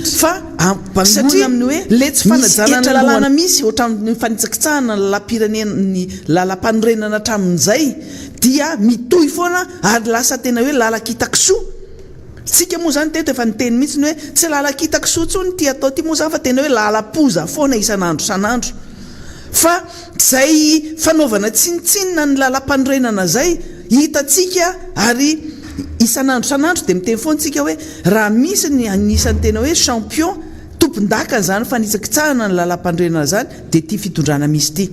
Ny fitondrana misy tarihan'ny filoham-pirenena kanefa ao anatin'izany fitondrana zany dia misy filoham-pirenena mitarika fa misy tompon'andraikitra marobe koa ao anatin'izay, ao anatin'izany prime ministre, ao anatin'izany ny ministra manontolo izay mitazona ny fahefana mpanatateraka izay na pouvoir exécutif, fa ny fahefana mpanao lalàna koa dia tompon'andraikitra ihany koa ny assemblée nationale, ny antemera-pirenena sy ny sénat izay misy ny loholona. Dia izay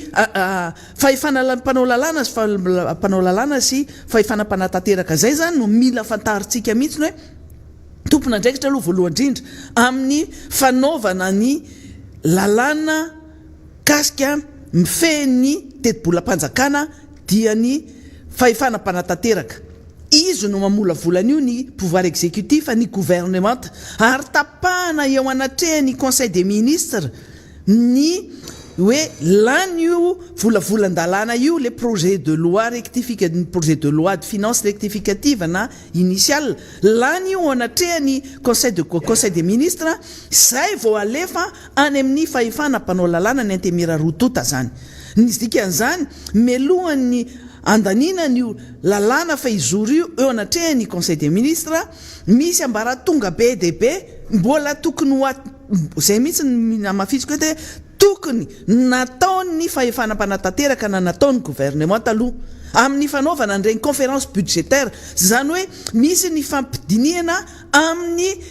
sehatra tsirairay zay voakasika an'io teti-bolam-panjakana io, na ny ministère na départementa isatsokony zany na ny androm-panjakana ihany koa, ny fomba fanao hatramin'izay ary zay ny atao hoe faiza manao ny mpitondra dia ny fahaizana manao an'izay conférence budgétaire zay aloha, fa ny zavatra nisy ary zavatra mbola misy dia tamin'ity fitondrana ity dia tsy misy zany conférence budgétaire zany. Zany hoe manao zay tika atao ao zany mpitondra fanjakana mpanatateraka, tikano tsy tikano, tsy misy fanontaniana ary tsisy keskilia, fa de tonga de hoe zao io ny volanareo de io ataovy mahampy anareo, manaovanareo zay gymnastique ataonareo ao fa io ny vola tokana anareo, fa ireto ngeza be reto ohatranay zany ataontsika sarisary anankiray le izy ataontsika hoe mofo dopaina anankiray zany. Rehefa izaran'io mofo dopaina io amin'ny ministère sy ny androm-panjakana samihafa le fahefana mpanatateraka,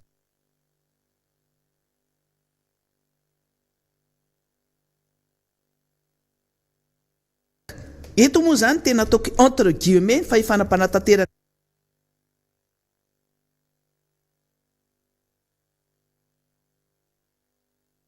amin'izay ny tompon'andraikitra amin'izay voalohany indrindra dia ministère ny fitantanam-bola na ministère ny finance.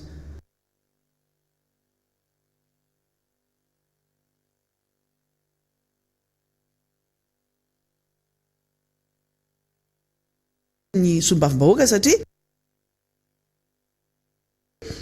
izy voatery entre le marteau et l'enclume, zany hoe voatery ny avy any amin'ny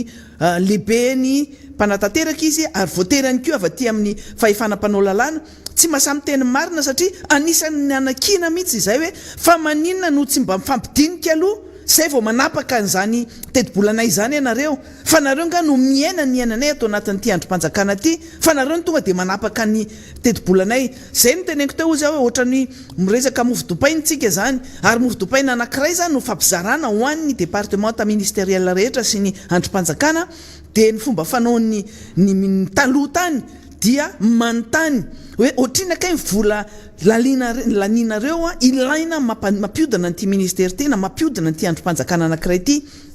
ohatrina ny karama mampiasa firy mpiasa miasa ao, ohatrina ny karama mampiasa raikitra, ohatrina ny piasa ny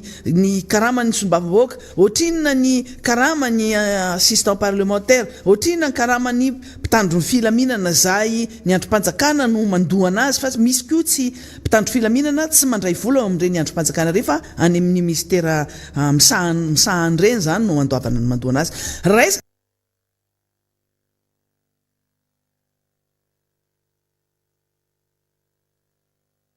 Zany le mofo dopaina iny dia rehefa fantatra amin'izay hoe ohatran'izao ny aben'ny mofo sahaza ny androm-panjakana na ministère nareo dia tetehana amin'izay iny dia hoe inona ianareo ary tsisy manontany ntsony avy hoe ampy iny na tsy ampy na hoe ataovy ampio kely ny anay, fa tsy izay le ataon'le fitondram-panjakana fa tonga dia le mofodopaina anankiray iny a dia sasahany ny atsasany tonga dia tazomino anazy dia le kely sy sambony ireo no fampizarana potomofo amin'izay izany hoe mena kely tsy kelikely daholo dia iny mena kely indray mihinana fotsiny a dia samy miala zany. Avy eo ny zavatra dadiavany ny ministera ny finansa dia mandadilady isan'andro ny ministera na ny androm-panjakana ny ministera ny finansa hoe tsy ampy ange le volamenareo anay fa mba apio kely mba omeo kely izahay fa tsisy andohavana ny karama intsony tapitra amin'ity volana juillet ty amin'ity juin ty amin'ny volana mai ty na volana juin ty ny teti-bola zay nataonareo tao anatin'ny vinavina tamin'ny teti-bolam-panjakana tamin'ny 2020 lanina farany iny a dia tonga izahay mba mangataka aménagement de crédit na transfert de crédit sy ny sisa zany moa zany terme technique daholo fa mahafantatra an'izany ny fomba fanaon'izany a ny ministera finance zany. Zay zavatra zay no tsara fantaritsika hoe ay ve ohatry zany izy ity satria mieritreritra hoe rehefa misy androm-panjakana toy ireny dia hoe nareo migalabina be ao anatin'ny vola be migalabina be nareo ao anatin'ny tombotsoanareo fa mangataka ohatra ny androrosy ny antemera-pirenena tompoko mangataka ohatra ny androrosy ny ministera sasatsasany zay misahana ny reny sosialim-bahoaka reny mangatakatompo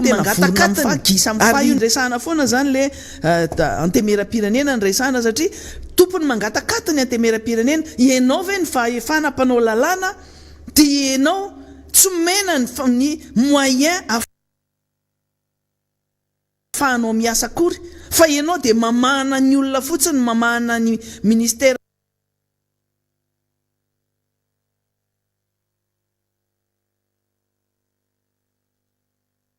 ahafahantsika amin'ny teny sy mahita ihany koa ny zavatra ao anatin'ny zany teti-bola sy nasimpanovana zany angambany azokazonareo an-tsaina amin'izay zany hoe ay ve izay le dikan'le izy ohatra ny misy mieritreritra sy ny fitiavana le andoto aloha anatin'izay resaka hoe nareo mitady tombotsoa hoe nareo mitady katikaty re zay moa zany teto efa nyteny foana hoe tsy ihany ny olanay ho an'ny mpanohitra manokana tsy manana olana amin'izany zay satria ity zany tombotsoan'ny vahoaka aloha ny jerena ary raha mijery ny tombotsoan'ny vahoaka dia mijery ny teti-bola ahafahana mahafahana miasa ary ho tonga hipaka any amin'le vahoaka ny zavatra atao fa tsy hoe pasoara fotsiny tsy izay no ilaina an'le solombavambahoaka hoe nareo dia tsy maintsy atao mifidy ary mandany tsy misy hevitra tsisy ady hevitra tsy misy hevitra aposaka akory fa dia manaiky fotsiny dia ohatran'ireny olona tsisy fotony ireny ary tena tsisy fotony ary zay motsy moa nametrahana ny antemera-pirenena sy ny za moa zany tsy tahiresaka ny Sénat satria politika loatra le zavatra nametrahana ny Sénat io sy ny olona ao anatin'io Sénat io na ny fomba fotsiny ara hoe ny lazana hatrany ampendohana dia hoe horavana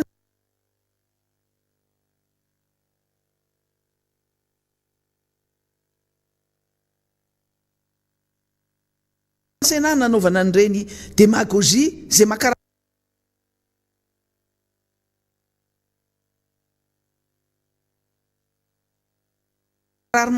fony sasany rehefa miteny izany hoe nareo dia be kobakambava ary mpanao kobakambava tsisy ohatr'izany raha ny filoham-pirenena hatramintsika miteny izao izy a zay zany ny fomba fiainany ary tsika moa miteny foana izay eto za tsy menatra miteny izany hoe ray ny lainga ray ny lainga satria tsy zavatra marina ny zavatra teneny eo fa dia izay tratrany le lainga isan'andro tsara lahatra ndraindray izy moa zany tsy lainga tsara lahatra akory fa lainga marivo fotototra no ataony dia tratra foana traingo foana ozy izy ny ankizy tratra foana isaky ny mizavatra misy eo a dia io izy io samy nahenontsika tamin'ny fotoana nanaovan'ireny fampelezan-kevitra reny dia hoe horavatsika ny Sénat nitehaka daholo ny rehetra hoe merci président horavatsika ny Sénat satria budgetivore be io mandany ny volam-panjakana loatra io dia efa tamin'izay tsika miteny hoe io indray rainy lainga sy rainy lataontsika rainy lainga fotsiny aloha androany fa zay zavatra nitenenina zay nazahoany vato tamin'ny olona maro nanisy ary ny doublon satria nampanateny izy fa hoe ravana ny Sénat dia mivola ny Sénat ozy izy dia ho ampasaitsika anaovana université roa taona sy tapany telo taona ty aoriana aiza ho aiza zany vonaika raha namafisiny ny fisiny le Sénat ary tamin'ny fotoana naova fampelezan-kevitra tsika nefa nytoeny hoe mandainga ianao ary tena ray ny lainga ianao satria tsy ianao no manapaka fa hoe ravana ny Sénat fa mila manova ny lalam-panorenana aloha ianao zay vao afaka manova ny androm-panjakana zay voalaza ao anatin'ny lalam-panorenana ny dikan'izany le olona tratran'le laingan'izay no mahavariana ny sasatsasany hoe misy olona mba nianatra ihany tao mba misy olona na ilalana ihany tao fa dia nieno ary tena nino n'le lainga be hoe esorina Sénat dia faly be tena tanika tena président zany fa tena tsisy alana an'io Sénat dia iny dia mivoy an'iny daholo ny adala sy ny endry rehetra ty nivoy daholo tena ravana Sénat re ravana Sénat nanelingelina anazy tamin'irey fotoana reny dia satria efa niala le filoha teo aloha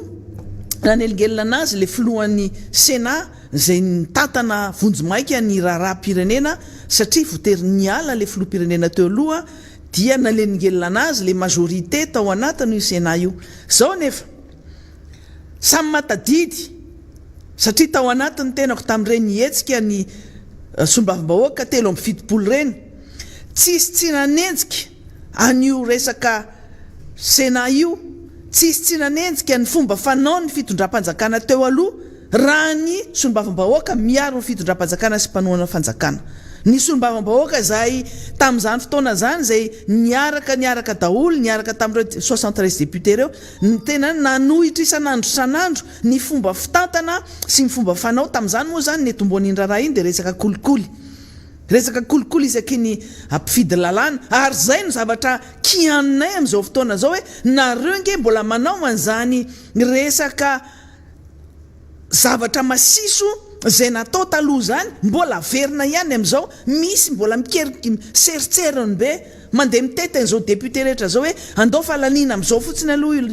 io teti-bolam-panjakana io andao fa ho resahandray rehefa aveo io fa mbola ho resahantsika milamina io fa ndao aloha lalina no mba fanohanana ny fitondram-panjakana nefa efa fantatra zao fa fotaka ny ao anatiny le teti-bolam-panjakana zay saina fidiana ao moa zany misy ao anatin'ny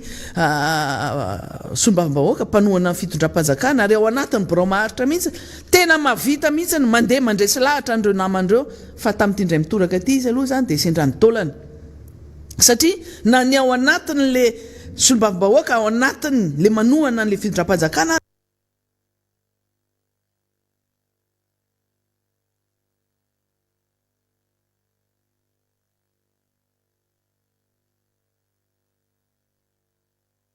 avantage no resaka eto hoe mitombo avy telo eny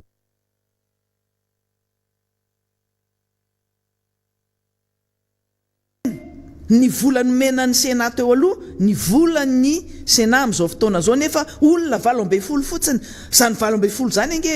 raha ohatra ka ny isany tsy hitatsika eo inona ny zavatra tena ho vitan'izany olona 12 zany ny hevitry ny maro matakadavitra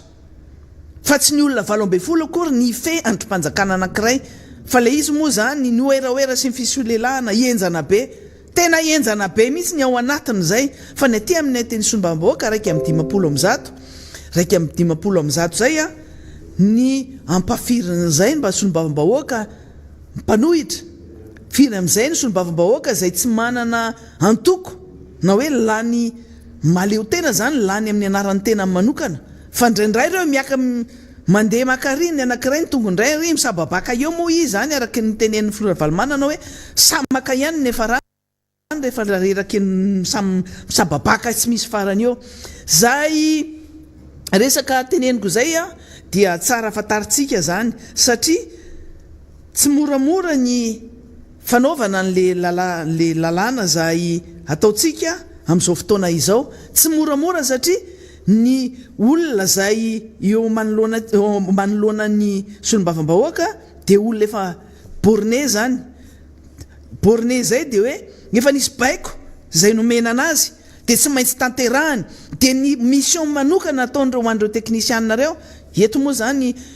tsisy fialatsiny mihitsy na inona fa dia tsy tonga fotsiny zao le ministre ny finance sy ny fitantanam-bola tsy mahasamiatrika ny solombabahoaka zany, tsy miatrika zany asam-bomiera zany, tsy miatrika n'izany solombabahoaka mitady azy zany hoe ifampiresaka amin'ny vatana satria heverina fa izy no matapakahatra, fa matoa moa izy manana an'izay attitude zay a dia fatany fa tsy matapakahatra izy ary matahotra andreo solombavam-bahoaka ireo. Zany a no itenenana eto hoe raha olona responsable dia miatrika ny olona vis-à-vis-any, miatrika ny zava-misy ary tena miassume ny responsabilité. Tany aloha tany nisy ministre ny fitantanam-bola maro karazany zay nandalo tao amin'ny antemera-pirenena reo, nisy ny seho endrana, nisy ny tena hoe niseho tena hoe enjana ary nampiseho hoe tena hoe intègre, nampiseho ny intégrité hoe tena olo marina, nisy tena niezaka be tamin'izany ary nisy tena niezaka hoe tena nampiseho hoe tena nanao ny asany maha-teknisianina azy. Nefa ny zavatra misy dia zao hoe matoa ianao manaiky zany postana ministre zany a dia misy politika ao anatin'izay, poste politika ny poste ministériel amin'ny toerana ministre zany a dia poste politique zany. Ny tiana tenena ao anatin'izay raha mieritreritra anao fa tena teknisiana fotsiny atongavany ao eo dia ho sahirana ianao satria voaporitra ny politika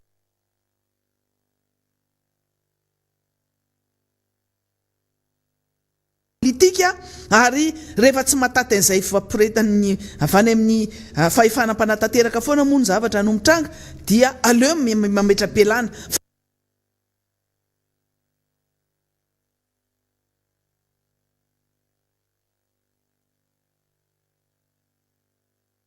Tena hoe misy fotoana tena ambony dia ambony mihitsy ny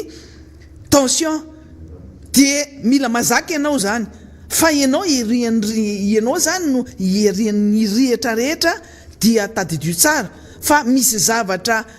tsy te-lala, misy zavatra mitranga dia tsy te-lala ny solombavam-bahoaka fa ianao no nanao an'io ary ianao ny responsable nanao an'io teti-bola-panjakana io. Eto moa zany a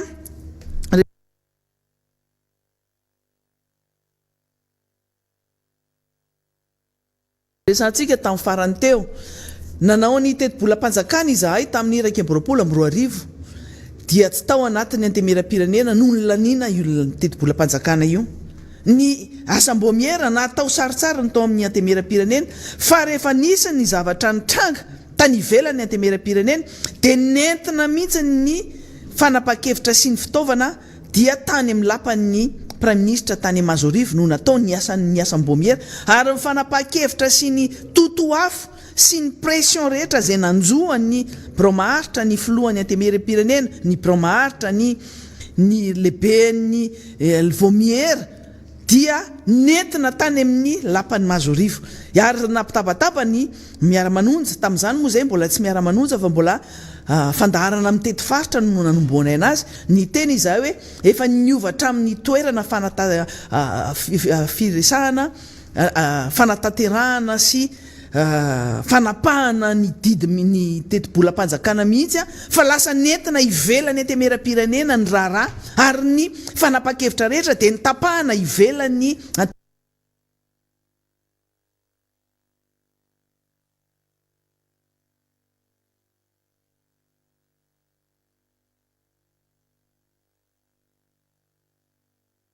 antemera-pirenena. Tamin'ity indray mitoraka ty tsy vita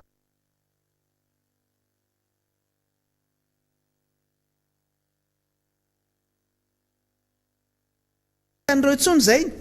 fa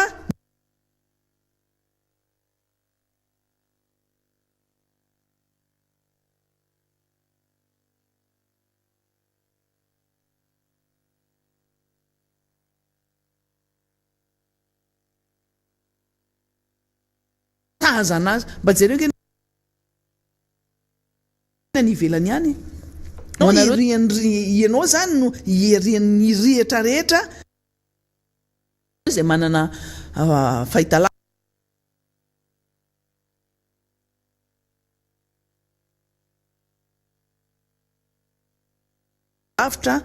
no miady hevitra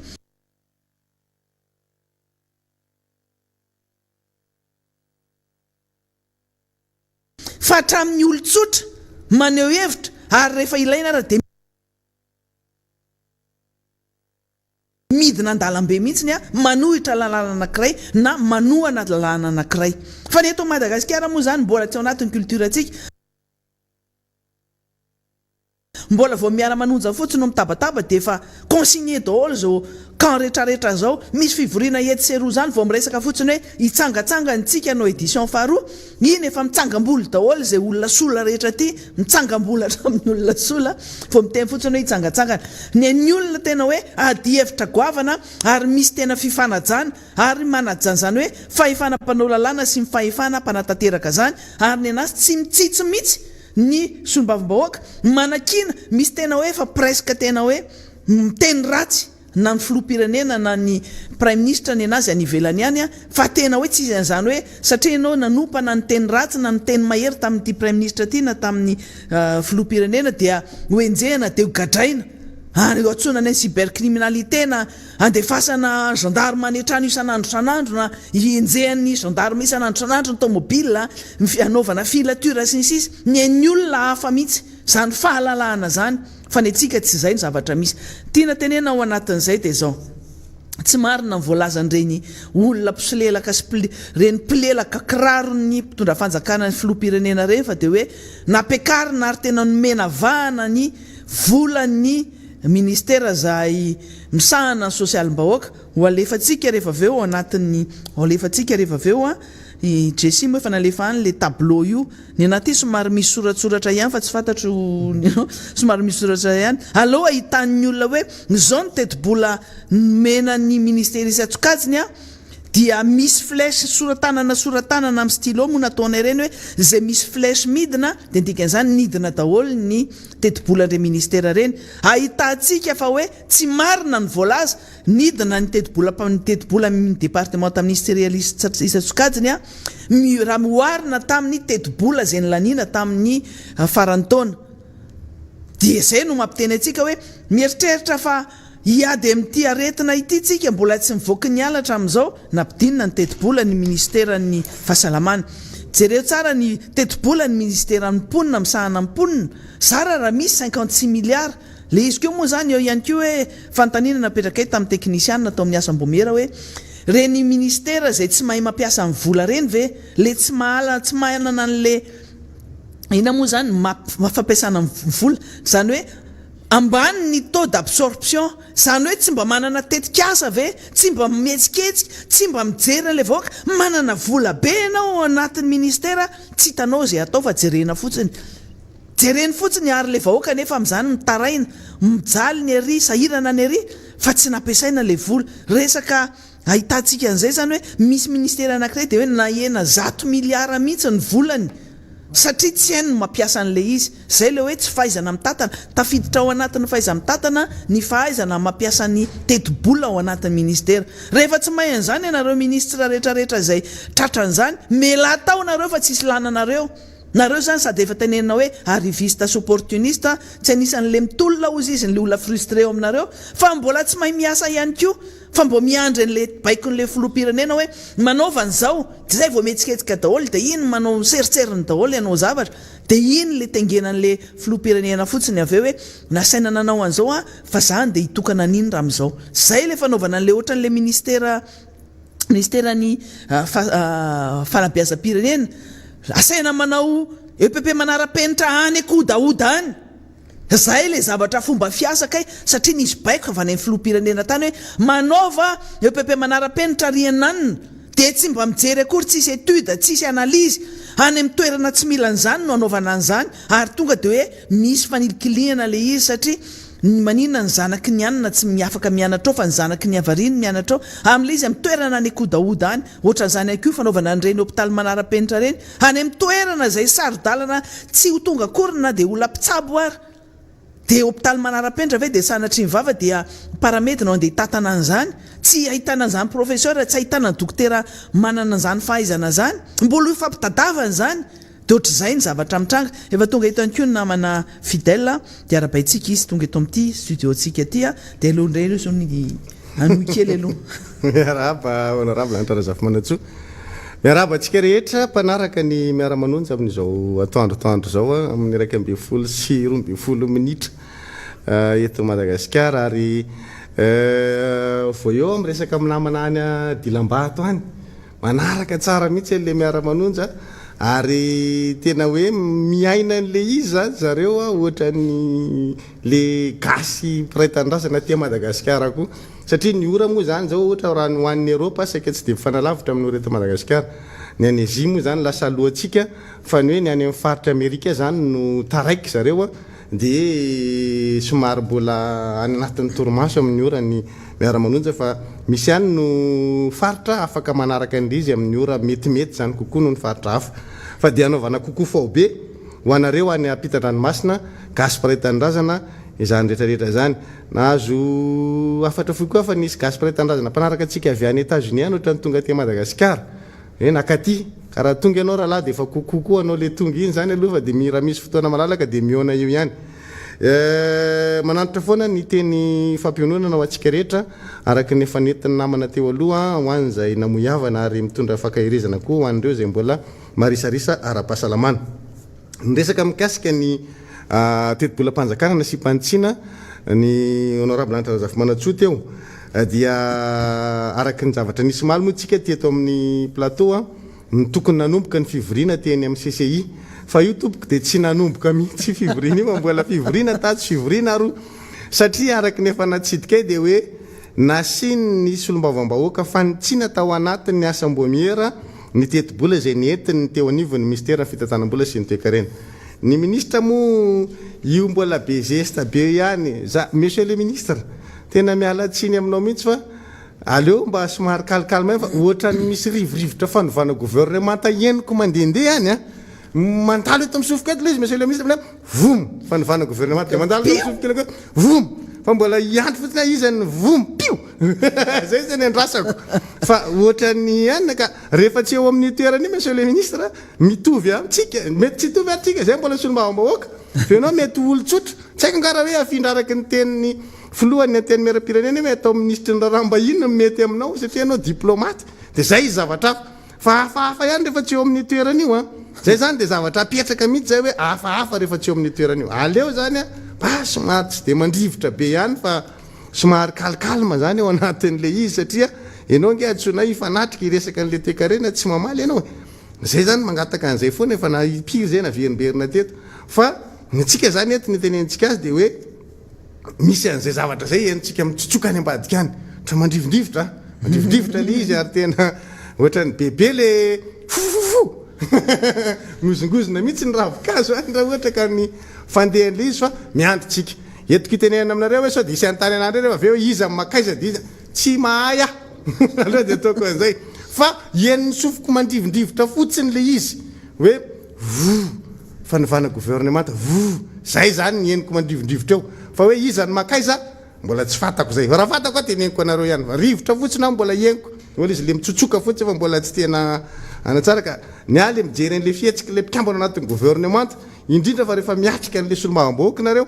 ohatrany de tena hoe refesinareo loatra le solombavam-bahoaka zay nge nampisy an'io zavatra io tany amin'ny asam-bomiera na verimberiny solombavam-bahoaka hoe aza refesinareo tsony zay atao naivony anteny miara-pirenena satria androm-panjakana zany atao hoe anteny miara-pirenena zany ka raha ohatra ka andrefindrefy ohatran'io foanareo mandrivondrivotra ohatran'io misy rivotra anankiray nitsoka ndreny miverina amin'ny fanapakeviny ndray le fitsaranavy mbola lampandrenany zay koa mbola rivotra anankiray vo maraile salegy ndre de hoe lasa mahazo manao fanoerany ivelan'ny parlementa ndray tena gra satsika zareo rivotra daholo zany misy fofofofo be mihitsy karazany zany hoe décision tamin'ny oviny iny tamin'ny zomany anankiray de nesorina atao amin'ny site web de nahitsy aloha fa problème syntaxique sy hoe resaka syntaxe sy resaka formulation milovaina ay zany tena niova tanteraka mihitsy n'le izy zao le izy miova ndray de lasa miova ndray fa oresantsika fa mbola sy ty ivoana makany aloha fa aleo la alamina de misesy mbola hiditra antsika rehefa aveo fa eto amin'le anina aloha tsika zao eto amin'le teti-bolam-panjakana aloha tsika de zay mahatonga na amin'ny teny monsieur le ministre mandrivondrivotra be am'izao misy tena tsiko atimo varatraza rehetrarehetra io zany efa tena enjana be de aleo kalma ihany fa tsy mitovy ny ao anatiny iny tsy ao anatiny fa rehefa tsy ao anatiny ao anao ivelany mety zay anao manontany teny fa nahoana ty za ty ny aty ivelany aty fa io zany zay le zavatra teny antsika hoe nisy solombavam-bahoaka mato nandray fanapa-kevitra ny solombavambahoaka samy manana ny lokony ao anatin'ny teny miaram-pirenena misy amin'io a ny mpanohana fanjakana, misy ny tsy miankina ary misy ny mpanohitra fanjakana. Fa izahay nanao an'le tsangatanana nandany an'iny tetibolam-panjakana iny tompoko dia tsy nisy loko fa solombavambahoaka iny. Zay zany tonga dia tsindriana mihitsy ho anareo ministera ny fitantanam-bola. Solombavambahoaka iny nanao an'iny tsangatanana iny dia zay ny nandefa azy nakeny amin'ny fivorim-be azony be sy ny maro atrehany. Dia zao ny zavatra tena nahagaga, mbola manao fanahinina indray nareo andika lalàna. Solombavambahoaka zao no mandany an'le izy dia mbola ho foroninareo hoe asiana tovana hoy zany lay asam-boamiera. Taizany nisy an'izany hoe tatry ny asam-boamiera dia ho tovananareo hoe asiana tovana. Zay tapaka ito ny tapaka ito, iny nananganana tanana teo dia tapitra eo le izy, zay nananganana tanana dia zay ny eo fa tsisy hoe asitsika tovany ty so moa fa tsy niraisinareo le izy. Fa raha nanao an'izay reo fa andikan-dalàna zany ary tsy azo ekena zany. Dia zany tiatsika petraka zay. Dia ao anatin'le izy eto zany dia misy foana ny fahamelona. Za niaraka taminareo tany aloha, maître ihany reto tsy niaraka taminareo fa za niaraka taminareo. Haiko zany ny fomba fiasanareo, haiko. Tadidio tsara zay niaraka taminareo za. Fa zao tsika tsy miaraka. Azo aty amin'ny andany manohitra anareo satria haiko loatra le fomba fiasanareo. Dia za mahaelo foana. Reo vao manao zavatra reo dia mahaelo foana, tsy maintsy asiko 3 mipetraka ray mandeha. Dia zao no izy. Nareo tena hitako hoe tsy vokatry ny fonareo ny anekenareo an'ilay fanitsiana nentin'ilay solombavambahoaka. Fa ny tsy napisy ny fivorintsika indro metona. Dia satria nametraka ny solombavambahoaka hoe zahay dia tsy mety aminay ty fomba fiasa ty.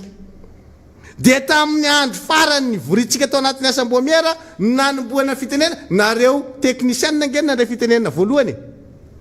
Dia ny fombako rehefa misy zavatra ohatran'io mamailomailo ana, raisiko le feo. Mailo ka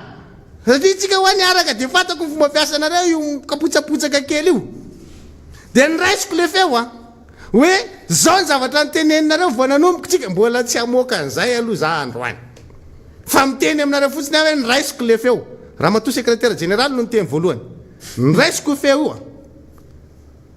Dia aloha zavatsara le resaka tsika aza miodikodina mihitsy zany hoe ka satria ny asam-boamiera dia aty amin'ny fivorim-be azony be sy ny maro atrehany dia mahazo miova hevitra nareo. Zafady tsika zany responsable manoloana ny vahoaka malagasy. Olom-boafidy reo misy olo tena le vahoaka raha ohatra ka lany tamina mpifidy tao anatin'le vahoaka malagasy ny filohan'ny repoblika dia mitovy amin'izay io anteny miaram-pirenena io. Izahay reo mitambatra ny atao hoe Madagasikara. Tsisy district anankiray ka tsy nisy solombavambahoaka voasolotena ao anatiny anteny miaram-pirenena. Efa feno daholo ny toeranao amin'izao fotoana izao. Izahay mandeha ao zany no misolotena Madagasikara. Vahoaka zany reo solombavambahoaka hitanao mitsangana anankiray iny vahoaka iny. Tsika tsy mitovy monsieur le ministre. Ianao mitsangana io ianao rery io. Raha farangeza ianao ministera. Fa zahay mitsangana ao anatin'io lapa io rehefa mitsangana ao zahay tonga dia vahoaka. Raha za zao mitsangana amin'ny représenter vahoaka avy ao amin'ny district analany ana. District Ambatondrazaka misy commune 220. Dia zay soloko tena eo amin'ny alalan'le district. Fa zahay reo mitambatra dia Madagasikara zay. Ary ny zavatra tenenina eo dia Madagasikara, feon'ny Madagasikara zay. Na inona tsy mahafaly anareo. Feo amin'ny Madagasikara zany. Noho izany aza mifanabarabara atsika. Fa zavatra teneninareo zany teneninareo masom-bahoaka rehefa miteny aminay eo nareo. Dia miteny masom-bahoaka zany nareo hoe miaino anareo le vahoaka ny Madagasikara. Zay le zava-misy. Rehefa miteny aminay nareo dia miteny amin'ny vahoaka malagasy ray manontolo satria zahay no misolotena azy eo. Zay nge le solombavambahoaka. Satria ao anatin'le androm-panjakana tsika no miresaka. Io le androm-panjakana iasan'le solotena le vahoaka manerana nosy. Nafiry zay tonga eo dia matapaka reo. Misy fepetra takiny lalàna raha resaka korom zany. Dia narahanay zay. Noho zany aza mifanao an'izany tsika. Reo tovananareo nitatitsy ny asambomia dia zaho fa mailo ny secrétaire général voanteny voalohany dia nraisiko feo fa tsy vitan'izay fa rehefa nentinay lay fanovana zay nge rehefa nitondra ny fanovana tadidinareo teknisiana tsara ngamba za mihitsy naka an'le taratasy teny ampelatana ny folohan'ny vomiera hoe eto aty angalako anazy saika nitsangana anao ny arabla Pierrot solombaboaka Madagasikara ho fiditany fanadina izy a verena anao honorable amitenao fa aleo mihitsy hitondrako anazy hanapurofoko amin'ireo hoe niraisy ny zavatra dia namena hoe zany nanolotra azy ny questora voalohany ateny miara-pirenena ty le amandement ataony solombaboaka ity le izy dia rehefa mivakiny io niraisiko ndray koa feo hoe mba tsy famitapitahantsika raha pitso raha afaka pitso ka hoe lanina ny version amandeha dia hoe ohatra zao ny amandement soratanareo niraisiko io sady niraisiko atsoratra niraisiko feo meko fotsiny aloha zany ny fikambanam-be ny teti-bola ny anteny miara-pirenena dia 80 milliards 323 millions 498 mille ariary tompoko aza mifamitaka atsika fa zay no izy hatininoty koa raha tianareo hita ao anatin'le tableau koa hitatsika ao anatin'le nandraisako anazy sika tsy famitapitaka reo daholo taremarika ny tany sainy ny questora voalohany tsisy banga mihitsy io fa zao no izy sady manana tsoratra no manana feo ka raha hoe miblidiblidy nareo alefatsika io hoe ity ny zavatra nytenenina tamin'izany ity le fa ty le amandement nivakiny ny questora voalohany io amandement io tao anatin'ny asa vomiera mbola farana ny filohan'ny vomiera zay resaka zay mbola niraisiko ifeo io noho izany manana profo ampelantanany zay ny asam-bomiera ka tsy hoe anovanova hoe anao tovatovana ikitikitika taremarika any anatin'ny ary zahay dia nanapaka hoe ny anay satria hitanay hoe misavovona ny anareo atao ministère fitantanam-bola dia ino ny kitihana atao anatin'le izy hoe ampiananany anareo fitantanam-bola dia naverina ny teny miara-pirenena ka tsika ho aza mifamita za fa mailo aminareo ka efa niaraka loatra tsika fantatra hoe afahafa le oreto fa mailo hatram'izay ohatra zany foana ka natany amin'ny CCI tsika natany mailo foana voamiaingina reo dia asiko feo anteo fa grave be reto tsy menatry ny tonga dia ikapitsaka kely tsy aza ataotao aty apetrako tsara zany zay zavatra zay hoe ny antony namponga tony teknôlôjia mivoatra tony dia ho atao ampiasaina tompoko misy enregistreur ao anatin'io ny zavatra lefatsika ry mibafla be riko ndray fotsiny sur place zay ngele izy ampiasaitsika ny fivoaran'ny teknôlôjia tompo dia tsy mampisy ny monopole zay ny dikany ampiasaitsika amin'ny zavatra tsara izy rehefa avy eo zany dia mba tsy hatompotrany ny vahoaka nitondrantsika an'izay fantatro ny lalàna fantatro hoe atraizany mandika atraizany tsy mandika fantako za mbola voamiera serasera koa raha ohatra ka ilaina fantako ny zavatra laniny atao etiko hitenenana amintsika zany hoe ao anatin'le izy aleo lay anteny miara-pirenena zay tsika manteny miara-pirenena solo tena ny vahoaka azy rehefa mazava ny fitsipodalao dia samy mba manaja an'izay olon-dehibe tsika no miresaka fa tsy hoe ifanabarabara amina rais zéro eo fo ohatra an'izao any amin'ny baolina ny misy an'izany hoe famitapitaka mena fainty ato dia tsy be zay fa am'ty sady taremarika ty no mbola hoe ianareo fa ifanampanatanteraka izahay androm-panjakana mpanao lalàna misy olo tena n'le voaka malagasy rehetra dia aza fitahanareo zay dia aza tsinotsiniavinareo zay zay nge mahatonga ana miantso any monsieur le président dinio tsara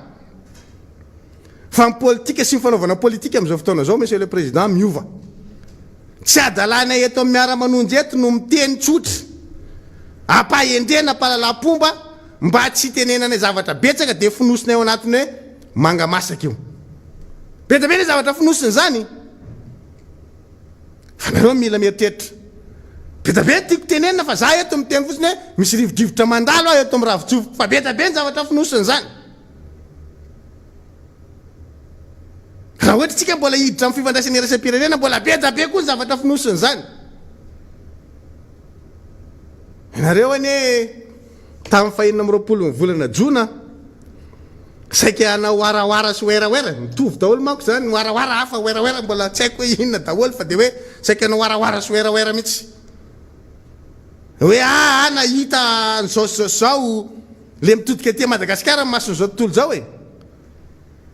andokandokany io CVO plus io maika mihitsy nareo ohatra ny eneniko zao hoe amin'ny lakamisy zao isy fivorina any amin'ny akademia any miandry tsika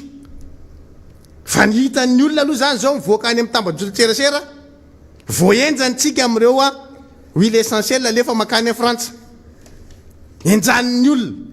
zay ke le mahatonga antsika miteny hoe na ny eo amin'ny sehatra iraisam-pirenena ka betabe ny zavatra mitranga ny olona miazakazaka amin'ny vaksiny ny Amerikanina miazakazaka amin'ny vaksiny aty Afrika ny CDC amintsika amin'ny teny zao miazakazaka amin'ny vaksiny mamatsy volan'ny CDC ny Mastercard Amerikanina zany tompoko de izy tsika ny andrefy an'ny Amerikanina izy tsika malagasy izy Madagasikara tsy fantatro na hitenareo hoe zay nga hoe tsy titanindrazany nareo satria fa zay mijery ambonin'ny tany ny tongotra miresaka tsy manao maniditsidina fa rehefa hitanao hoe mafy be retsy na io vaksiny akaty Afrika io zany raha pitso raha fakapitso iova ny Amerikanina ny andray tanana an'io mahamenatra anao ke anao mieno hoe Madagasikara zany mba mahazo faiky 310 millions de dollars Soudan veranga 2 milliards mahery zay ny azon'ny Soudan tsika zay le tenentsika hoe monsieur le ministre aleo tsika calme ihany fa ohatra ny indicateur rehetrarehetra manome mihitsy fa manomboka lany angovo nareo efa menamena be loatra manomboka lany angovo nareo ary ny zavatra tenentsika hoe matonareo tsy mahita karazana taremarika miabo ahafahana miresaka ao anatina sorabola eto mamokatra de satria kely mifampidiram-bola tsika na ny anatiny na ny ivelany mijery zao tsika miresaka fotsiny aetiny TIP ny taux d'investissement public zavatra tsy logika eny zavatra soratanareo e ny TIP zany raha resantsika de tsotra 2020 nareo mbola be ampo be revingatra be ambony fitetika avo fijery 9,9% zay ny eritreretinareo tamin'ny resaka taux d'investissement public tamin'ny 2020 nefa tsika ao anatina crise tanteraka nidirantsika tamin'ireny confinement bedabe sy ny bedabe reny ny plan Marshall nareo tamin'izany 1043 milliards iny moa lasa ohatra nangina tsy heniny ravitsofoko tsony hoe nakaiza moa zany izy iny ohatra tsisy miresaka adinodino monsieur le président 9,9% ho any TIP tamin'izay fotoan'izay ny taux d'investissement public de zao 2021 tsika mivoaka an'le azo lazaina hoe niala an'le tena crise be fa niditra ny deuxième vague tsika fa niala an'le tena hoe crise be raha ohatra ka mifanapa-kevitra andraisina ianareo ary moa efa mamory olona 20 000 de inona zavatra hoentinareo anivon'le teny mera-pirenena ny taux d'investissement public anareo par rapport amin'ny PIB 8%. Tsy logika zany ao anatin'le tena hoe sahirantsika tsy afaka mikofoka tsy mivatravatra nareo hoe andona nga ahena 6% fa tsy tafavoaka fa ozy nareo hoe 9,9% raha gany ataony amin'io zay ny taux d'investissement public de ozy nolona ok tairary ny réalisation nareo rehefa aveo 6% latsaky lay 9,9% zay mivinavinainareo mandeha am'izay nareo zany aty am'lefa hoe fa afakafaky tsika raha ny fijerinareo matonareo mahasahy mamory olona 20 000 ao mamasina afakafaka zany tsika alohan'ny fanapa-kevitrareo amory olona 20 000 atao mamasina ny resaka LFR ok tsika tsy fanabarabara fantatrareo mialoha fa amory olona 20 000 ao mamasina nareo zay nareo vao tonga tany amin'ny LFR sy niasa 9 volana jona zahay 5 volana jona tsika vao niasa zany hoe alohanareo amory an'le 20 000 personnes zany efa fantatrareo io nefa nareo tsy sany ohatran'le 9,9 ranomarina zany tokony ataonareo 11%. Ranomarina hoa satria efa masama amory olona 20 000 tamin'ny 2020 zany nareo tsy nasana amory olona tao Mahamasina. Tery Analakely nareo nanao 40 volana jona tsy namory olona 20 000 personnes fa maramila ihany nataonareo tao dia zay tonga tao ary voan'ny Covid rehefa avy eo. Fa tamin'ity zany efa fantatrareo fa amory 20 000 personnes président ao Mahamasina fa tsy sahanareo ny ohatran'le 9,9%. Fa ozy nareo 8%. Le 8% nareo ary mbola mapetraka fanontaniana hoe raha tambatritsika amin'le sora-bola ety mamokatra amin'ny famatsim-bola avy any ivelany sy ny RPI le famatsim-bola anatiny zany amin'ny sora-bola ety mamokatra. Raha tena tambatritsika reo ampitahina amin'ny PIB, raha tena ataotsika ny kajy samby mamerina kajy fa mahiditsika 7,63. Fa maninona ny arrondissenareo le izy boriborinareo 8% le izy nefa 0,4 zany mireprésente 200 milliards d'ariary. Ty maninona fanao an'izany zay le mahatonga any amin'ny teny hoe nareo ange manomboka lany angovo dia aleonareo na ny chiffre ary boriborinareo miakatra fa tsy boriborinareo midina nefa le boriborinareo miakatra mitovy amin'ny teti-bolana androm-panjakana anankiray 228 milliards d'ariary. Enjana ange zany zay zavatra zay le mahatonga atsika metraka aminareo foana hoe nareo androany manomboka lany angovo gaga be tsika mijery vaovao mamoaka ny Orange Actu iny 24 sa inona koa hitako namoaka ny ziny maly dia ndresako kely le carburant efa ndresaka carburant tsika teto nanao fampitahany tsika teto nampitahintsika hoe reto ny vidiny tiany zao tiany ohatra nitsy tokony nahazo tombony ohatra zao tsika teto tokony nidina teto tokony misy elanelany ohatran'izao. Noemasina angina tamin'ny volana jona 2024 hatraty amin'ny volana jona 2024 nangina Noemasa tamin'izay fotoan'izay nefa ividiny solika teo amin'ny tsena iraisam-pirenena io nitsotsorika tena ohatrany hoe avy any ambato vinaky any mihitsy nidina nakaty ambato nakangatra ty Ambojatovo ohatr'izay vidiny solika vatavata be avy any amin'ny impave iny ohatr'izay vidiny fa tsy niteny tompoko ny teo anivo Noemasy fa nangina izy nefa tamin'izay fotoan'izay ranomarina dia tokony nidina vidiny solika teto Madagasikara. Androany tsika amin'ny teny le vidiny solika miakatra hoe $75 $72 efa nentsika teto foana io mivoaka kosa ary Noemasy ay tsy mangina Noemasy tompoko dia miteny Noemasy tokony misy fanitsiana tao amin'ny vidiny solika satria wata wow fa rehefa tena hidina zany izy io mba ho an'le tombotsoan'le mpanjifa monareo fa rehefa ho an'le very le an'le compagnie tsolika sy ohatran'izay dia mbola andeha ampiakatra an'le izy hinana an'le mpanjifa mahay miteny kainta ny tompona ndraiky teo anivonao Emasy hoe miteny tompona ndraiky teo anivonao Emasy fa miakatra ny ohatran'izao $68 nohatran'izay zay le article hitako $68 ny akariny ny vidin'ny baril makatry makary mbola 68 ary dia efa taitra izy. Za efa andeha teto 75 maly 72 sa 73 akory ary 73 ay mahay mivoaka tampoka ny anivonao Emasy rehefa miakatra le izy fa maninona rehefa midina le tsy mivoaka nareo hoe tsisy fitsinjovanareo an'le vahoaka mihitsy zany ao anatin'izany hoe rehefa midina io dia tokony mba homena tombony le mpanjifa le vahoaka malagasy mitongo vao masahirana tao anatin'ny confinement sy ndraitrarehetra aika izy zany tokony mividy solika midina tamin'iny ranopotra ny Emasy fa zao miakatra le izy hipotra le Emasy iaran'le vidiny miakatra ndray zany le mpanjifa dia ozy izy le solombavam-boaka namana zay hoe le siny karazany miakatra kely dia midina kely miakatra kely dia midina kely zay le vidiny solika zafady tsisy fitsinjovana vahoaka anatin'izany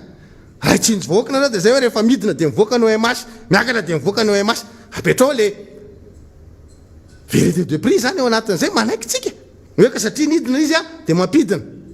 miakatra izy dia mampiakatra tsisy contrat zany eo raha zay ny ataotsika fa tsy hoe midina le izy moninareo miakatra le izy ay nareo ka tsy mony zafady tena zava-doza mihitsy zany zavatra ataonareo zany raha ohatra zany hitantanana nyity fireneny ity satria ve tsy miteny le vahoaka satria ve mangina le vahoaka satria ve maharitery le vahoaka malagasy de zay tianareo anaovana anazy de tairo ary enjahany foana fa misy farany io fa aza atao ohatra zany le izy fa mba malala marary re olo reo zareo nge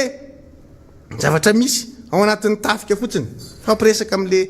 tandro filaminantsika amin'iny faritra any amin'ny faritra any amin'ny tapatapany atsimonosy any za tsy tea maritra an'izy hoe aiza fa sao de tonga de ho remarquenareo indray le izy de ho amerdenareo le mpitandro filaminana le mpitandro filaminana efa tamin'ny mois de mai tamin'ny heritaona ny nalefanareo le ZRPS alefa makany miala vady manjanaka de alefa le fanampiana avy ety hoe iny zany le solo-tsakafon'le maramila sindradratra zao iny ny enim-bolana ohatra zao zao de misy fotoana aloha izy mba tonga ihany de rehefa aveo voatapaka de aveo le omena solo-tsakafo isan'andro ray de rehefa aveo metapaka miena le tany le izy rehefa aveo ndray de omena am'le valitsinjo sy ny ohatran'izany ray le maramila andeha hiasa ao amin'ny resaka fampandritany resaka fandripalemana miala vady manjanaka lasa le vady manjanaka ty indray nafaran'le maramila any hoe andefasy vola fa tapaka sy namany fa iny ty fitondram-panjakatsika ty iza manara-maso an'izany tanionareo reo maramila reo hoe mitombona ve zany zavatra teneniko zany sa tsy mitombona voarainy ara-dalàna ve fanampiana mena anazy iaretany any nanomboka mois de mai tamin'ny heritaona efa heritaona zao zareo ny any de mbola zany ny fijaliana mazy zany hoe miala vady manjanaka ao raha heritaona zany maramila anankiray lefa miala vady efa nama amin'ny fisarahana zany fa tsy vitany efa nama amin'ny fisarahana fa mbola mitsipozipozy koa izy ery am'le vola tokony ho raisiny le andamin'ny teny any ny fivoahan'ny vola tsy fantatra hoe ara-dalàna ve fa eny am-pandinana misy mikapa sa efa avy any am-potony mihitsy ny efa voakapa mipetraka amin'ny baraingo de ministera fiarovam-pirenena mila mijery an'izany ary manao fanadihadiana akaiky mihitsy mikasika an'izany zany ange zava-misy etsika tenenina hoe lay indisy rehetrarehetra hitatsika zany am'izao fotoana zao de mametraka fa lany angovo le fitondram-panjakana de nefa mbola tady kapotsapotsaka kely indray sasany ao anatin'le izy de zay mahatonga antsika metraka hoe aleo mba kalma ihany aleo mba mifanaja amin'ny zavatra nytenena sy zavatra fampiresahana ihany hoe ty ataontsika ohatr' zao ty ohatr' zao de mirindra ohatr' zao ty zavatra ty fa tsy ampiana hoe tovadovanana de hoe ovaovana ny taremarika aza manaritra manoa ova tonga de mivoaka amin'ny feo marina mafy zany tena tsy koratsakazo mihitsy nareo ministera fitantanam-bola raha maheny fivana taremarika zay hoe miova ny taremarika tsy araky le amandement zay nataony solombavambahoaka vola ny solombavambahoaka sy ny anteny miaram-pirenena zany hoe le mpiasa rehetrarehetra eo anivony anteny miaram-pirenena io zay ny adiny le solombavambahoaka atao anatin'ny vomiera ka rehefa tonga ary amin'ny fivoriana azo be somaro atrena de ovanareo de hoe lizy mako lany am'le nasympantsina araky nanaovan'ny vomiera anazy rehefa zay de zay araho amin'iny mihitsy efa nameko teo le taremarika fa aza sy anaovana hevitra fetsifetsy voatra maheno manko zay hoe misy tady anao an'izao zao azafady fa veritsika eto ny resaka alefatsika eto ny resaka ny fanaovana ro vo zay ny zavatra mitranga somary entitrenitra kely tsika tam'izay fa izy ty manko ohatra misy mifanabarabara mety ranitra raha zafy manatsoa de aleo apetraka mazava mihitsy ny zavatra rehetra hoe tsy ohatra zany ny fanaovana azy ka fa rehefa mametraka tsika hoe zao ny anaovana an'ity dia mila miaraka mifanaiky amin'iny hoe ty ary ny laniny le sombam-boaka de io zany ny zavatra misy de zay zany ny zavatra mipetraka fa tsy hoe ovaovantsika ataonareo décision saleginareo olo izy fa tsy mety amin'ny finoatsika zany tsy mety amin'ny finoatsika zany aloha lefa tsika le tableau io ahitatsika an'le hoe ireto satria misy nahitsy amin'ny tanana mihitsy an'le izy fa manamafy an'le voalazanao teo hoe ny budget tsika nampiakarina ny 80 milliards 323 io fa hijery ihany ko tsika zany mikasika an'ireo département taisa-tsokajandreo aleo alefaso jesity ataovy le bebe eo raha mihity azafady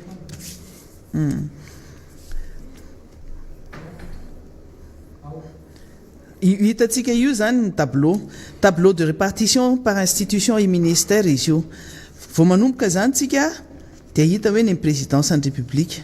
mahita ihany koa ny sénat reny moa zany dia tsisy ny sénat tsy nikitihana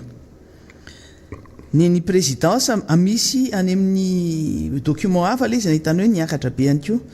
dia ny antemera-pirenena io hitantsika io dia raha hitanareo io soratra amin'ny stylo anao boribory io a dia nampiakarina ny ambony hoe io le ny fanovana le nyresana tao anatin'ny asam-bomera ary anatin'ny tatitra ihany koa izay vakian'ny rapporteur mpitondra teny ny vomiera zany io a hitantsika manaraka an'io a ny HCC manondrana koa ty ny hitantsika ihany koa ny primature zay niakatra izy ty moa zany hoarina amin'ny loi de finance initiale afaka hoentintsika eto koa le izy amin'ny manaraka fa tsy tafiditra ao anatin'ny tableau atsika ty raha ohatra ka tonga dia miaraka ohatr'izao izy anankiroa io ny primature niakatra zany hitanareo tsara hoe misy flèche eo amin'ny akavanana io a dia hoe niakatra zay ny CFM io moa zany conseil ny fampihavanana firenena io nataontsika resaka be nisy fotoana tamin'ireny fandaharana miara-manonjana fandaharana amin'ny tety faritra reny a hoe atramintsika amin'ny teny zao moa zany dia misy le mauvaise foi ny fitondram-panjakana fitondram-panatanteraka tsy mety mamoaka n'le décret zay manatanteraka ny voalaza ao anatin'ny feuille de route zay mbola manakera hatramintsika amin'ny teny zao a le ananganana le fonds national de solidarité zay décret zay efa nampelatana ny tompona andraikitry mpanjakana fa tsy mety avoakany hatramin'ity mandrakity ny androany a kanefa tokony ampidirina ao anatin'ny tetibola ny CFM zany a ny vola ilaina ao anatin'ny fonds national de solidarité ahafahana mandoa ny onitra andreo orinasa marobe zay tratrin'ireny zavatra nitranga tamin'ny fanonganam-panjakana tamin'ny 2024 reny dia mbola hitantsika io moa zany hoe io raha io tetibola ny CFM io a tsy ahafahany manonitra ny onitra ho an'ireny orinasa simba sy mipotehana tamin'ny 2024 hitantsika ao anatin'io zany ny NCNI moa zany tsy fifidianana amin'ity a dia io ny tsy nietsika ihany koa ny budget fa eo manomboka ny ministère ny raharaham-bahiny amin'izay hitantsika zany aty amin'ny ray roa telo efatra dimy enina fito valo any amin'ny fasivy-ny ligne io zany ahitantsika zany hoe midina daholo ny voalohany aloha ny ministère ny défense nationale ny fiarovam-pirenena io nasitsika tsipika midina io zany midina be nefa tsika mieritreritra fa hiady amin'izany tsy fandrimpahalemana zany manangana an'ireny ZDS reny zone de défense et de sécurité marobe reny manangana an'ireny BOA reny ny ministère de défense ary mieritreritra fa hoe no recrutement hiady amin'izany tsy fandrimpahalemana zany nefa raha le tetibolam-panjakana entiny ministère ny fiarovam-pirenena nampidinina be toy io nampidinina be io raha mihoatra ny teo amin'ny LFI zany manaraka ny ministère ny affaires-ny firaraham-bahiny a iny moa zany tsy teny hoe miatra amin'ny vatana amin'le vahoaka dia tsy dia asisika resaka ministère ny fitsarana ihany koa nampidinina ihany koa fantatritsika tsara zany hoe tanitandalana sy ny filana ao anatin'ny ministère ny fitsarana zany ity le resaka andresahany député fidèle teo manaraka ny ministère ny économie sy ny finance misy soratra be deaibe sy boribory io avy amin'ny ao amin'ny ministère ny tetibola ny ministère ny finance no nangalana ny vola amenona ny tsy ampy ao anatin'ny antemera-pirenena io zany tapahana tao anivony tao anatin'ny asam-bomera ary any anaty tatitra any araka ny tenentsika teo hoe na misy ny feo zay niraisina fa misy ihany koa ny soratra zay niraisina ary natao tato anatin'ny ty tableau ty mihitsy mba hahafahantsika mahita n'izay zavatra izay manaraka an'izay ministère ny atitany sy ny décentralisation iny koa moa zany dia nampidinina ihany koa kanefa milaza fa anao an'izany fitsinjaram-pahanatena izy zany ny fitondram-panjakana fanontaniana napetraka tao ny asam-bomera dia hoe avy aiza ny vola izay omenareo zarazaraina amin'ireny ragova sy anaovana an'ireny tetikasa anaovany fitondram-panjakana oeraoera reny dia namaly moa zany ny tale général ny tompona andraikitra tao amin'ny asam-bomera zay dia hoe tsy haiko izy tsy haiko hoe avaiza vola zara menamena nyreny rakova reny fa raha ny tokony izy tokony hita ny anatin'ny tetibola ny ministera ny atitany sy ny fitsidara-pahefana kanefa moa zany dia satria tsy mandeha am'izay oza ny fitantanam-bola dia toy izay zany a ny valiteny zay nomeny ny resaka sécurité publique ihany koa midina ihany koa zay resaka ilaina momba ny ady amin'ny tsy fandriampahalemana nidina ihany koa ny tetibola ny ministera ny sécurité publique nidina ihany koa ny ministera ny aménagement ny sy ny fanaovana ny asa vavety zany kanefa dia hoe anao lalany anao an'izao hoe zany hoe miantehitra fotsiny a am'ireo fanovola zay azo avy any ivelany a ary tsy magaga raha ohatra ka miteniteny foana ny filoham-pirenena ary tsika miandry an'le zavatra nytenenina hoe tsy hanao politika intsony rehefa tsy atomboka rehefa tsy atao ny lalana rn13 a dia ho hitatsika indray zany io ao anatin'io ihany koa ny lazaina fa hoe miakatra nisy croissance sectorielle ny secteur tertiaire fa dia hoe secteur secondaire satria hoe misy asa be deabe famoronana asa be deabe hono satria andeha ny tanamasoandro dia ho hitatsika ho andrasantsika araky ny teniny tokoa ny zay zavatra izay mikasika ny fampianarana teknika sy ny formation professionnelle nidina ihany koa mikasika ny fahasalamam-bahoaka io le ndraisantsika teo mbola ao anatin'ny ady tanteraka ny fahasalamany ady amin'ny tsy fahasalamana amin'ny amenara-pahasalamanatsika nidina ihany koa ny tetibola ny ministera ny fahasalamana zay anisany sosialim-bahoaka zany misahana ny sosialim-bahoaka ministera ny fambolena ny fiompiana sy ny jona nidina ihany koa io le tena goavana be ary napatabataba ny namana député any ambanivohitra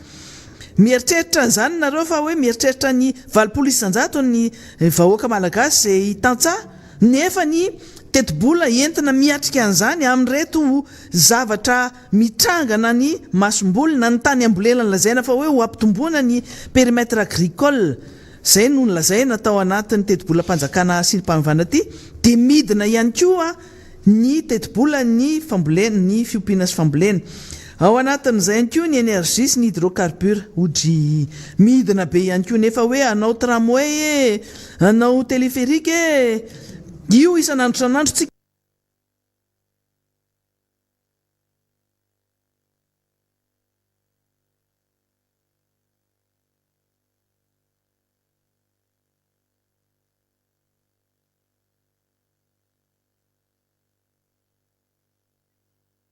miaina ny délestage zany hoe ny vahoaka zany poretina dia anisan'ny mila n'izany rano zany satria noho ny resaka tsy fisian'ny rano noho ny resaka haitany a no anisan'ny tena natonga zany kereany atsimo zany a akoatra ny tsy fahaizana mitantana zany manaraka an'izay ny ministera ny mines sy ny ressources stratégiques ihany koa nidina ihany koa ty ihany koa ny ministera ny transport tourisme sy ny météo ito ihany koa le anisan'ny nampiakarina moa zany ty indray mba anisan'ny tao anatin'le hoe mba anisan'ny nampiakarina satria eritreretin'ny fitondram-panjakana fa dia hoe ao indray zany no tokony hotoanana dia ho hitatsika eo satria na ny resaka fizahatany tatehny fizahatany ara moa dia potika tanteraka ny fanampiana ny orinasa zay mikasika an'izany fizahatany manontolo zany mila zany fanampiana zany anisan'ny nanontaniantsika moa tena hoe ny secteur touristique ny tena anisan'ny tena nangataka an'izany amnistie fiscale zany nanampy nangataka an'izany fanampiana zany orinasa izany fa tsy mba nahazo dia mino isika fa raha nampiakarina io dia anisan'ny sitraka an'izany tsika ary rehefa ho avy indray ny LFI manaraka dia ho anontanitsika na ny fionana amin'ny gouvernementa ihany koa hoe ahoana tsara no ampiasainareo amin'ity vola be nampiakarina amin'ny ministère ny transport tourisme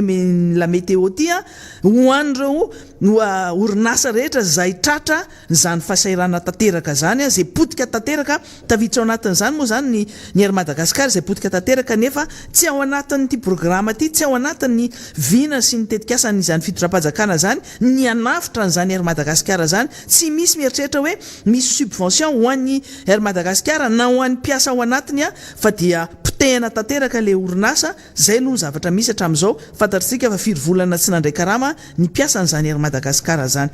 ao anatiny ihany koa ny ministère ny asa sy ny ministère du travail de l'emploi ny fonction publique sy ny loi sosial nidina ihany koa nefa zany no misahana ihany koa sosialim-bahoaka zany fantatritsika fa de hoe 24 milliards d'ariary fotsiny a ny budget an'izany ministère zany.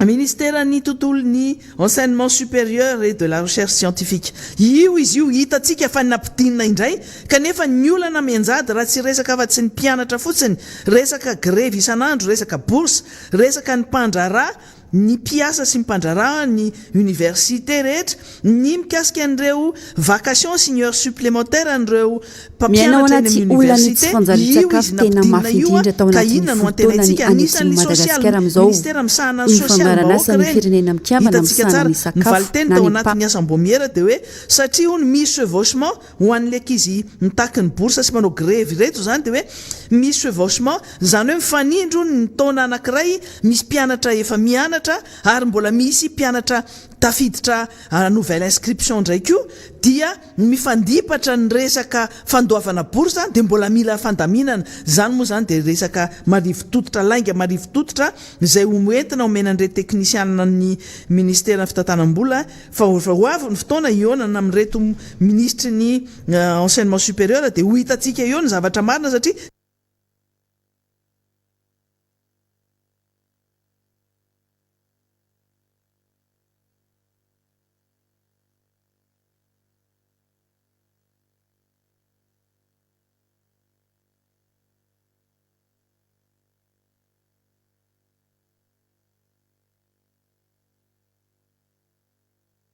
tsy normal mihitsiny hoe mikasika ny social sy miboursa zany mpianatra zany a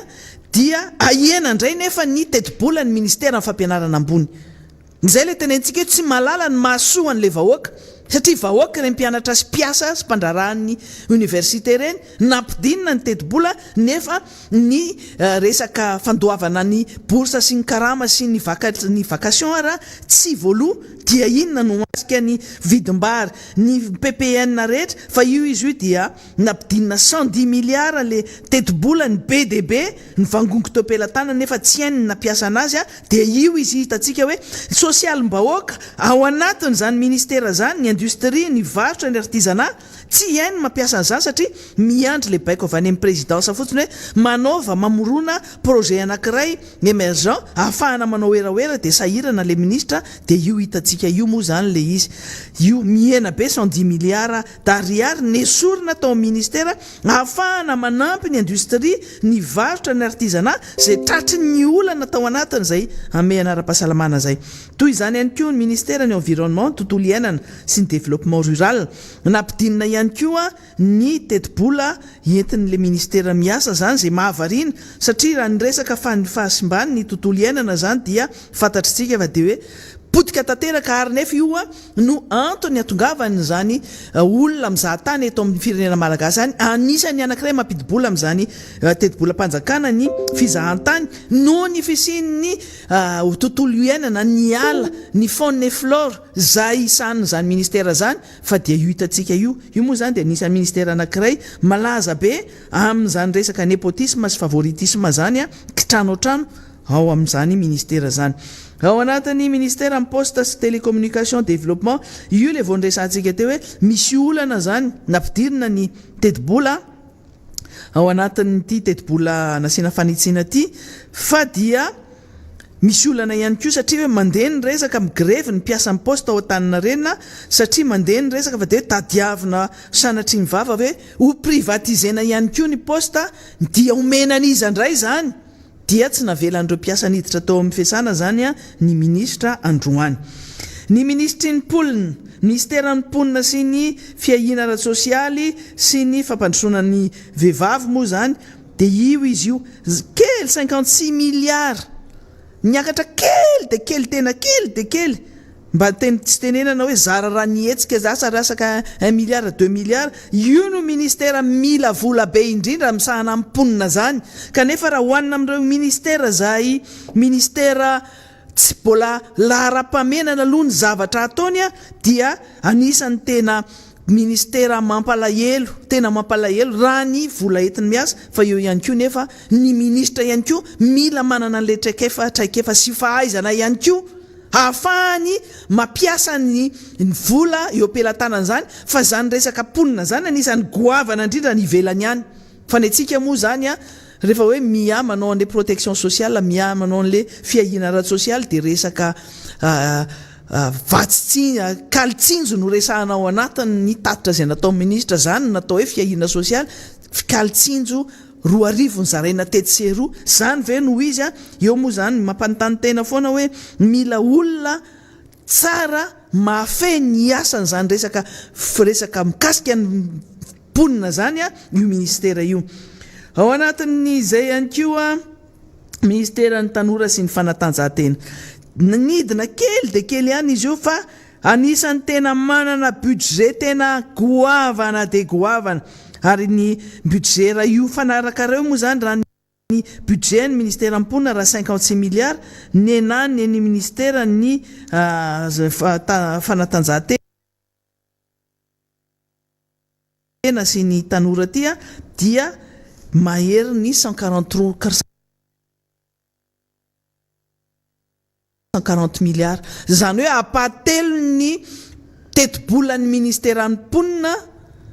apatelo ny ministera ny tetibolan'ny ministera ny fanatanjahantena sy ny tanora sy ny fanatanjahantena ny tetibolan'ny ministera ny ponina de hitantsika fa logika ve zany satria ao anatin'io le fanamboarana an'le kianja manara-penitra eraky izao tontolo zao eraky Madagasikara fenonan'io satria efa voazara ny marché mikasika an'ireny stade synthétique reny kianja manara-penitra reny efa voazara ianina sy ianina ny nazo an'ireny zareo moa misy fotoana tsy mifanaraka fa efa voazara ny asa ny marché public tsy misy resaka hoe marché public mandeha araky ny lalàna zany fa efa kitrano trano ianina sy ianina ny mazon'io satria izay ny tambiny zavatra nirana tany aloha tany ary tena vola be ny anaovana an'ireny kianja reny eto moa tsika zany mbola isy fotoana iverenantsika ny kianja mamasina io hoe iza no mamatsy vola na mamatsy vola marina ny kianja mamasina fa ny any ivelany kosa ny any ivelany faritra any de fantatsika fa ny azakazana ny fanaovana an'ireny terrain synthétique reny dia izay no mampiakatra be an'io resaka vola tetibola ny ministera ny tanora sy fanatanjahantena tsy hoe fikarakarana ny tanora akory satria tsy resaka sport fotsiny tanora misy zavatra maro ao anatiny misy oeraoera hoe misy hoe sport étude sinsisy zany natanaovana oeraoera teo tamin'ireny fotoana nanaovan'ny filoham-pirenena oeraoera tamin'ny fotoanandron-dreny fa resaka tanora zany zavatra hafa mihitsy zany ary ny zavatra tadiavina amin'izao fotoana zao de hoe fanomezana asa maharitra ny tanora fa tsy hoe manao sport fotsiny izy de vita ny fanaovana sport fanaovana baolina kitra ohatra na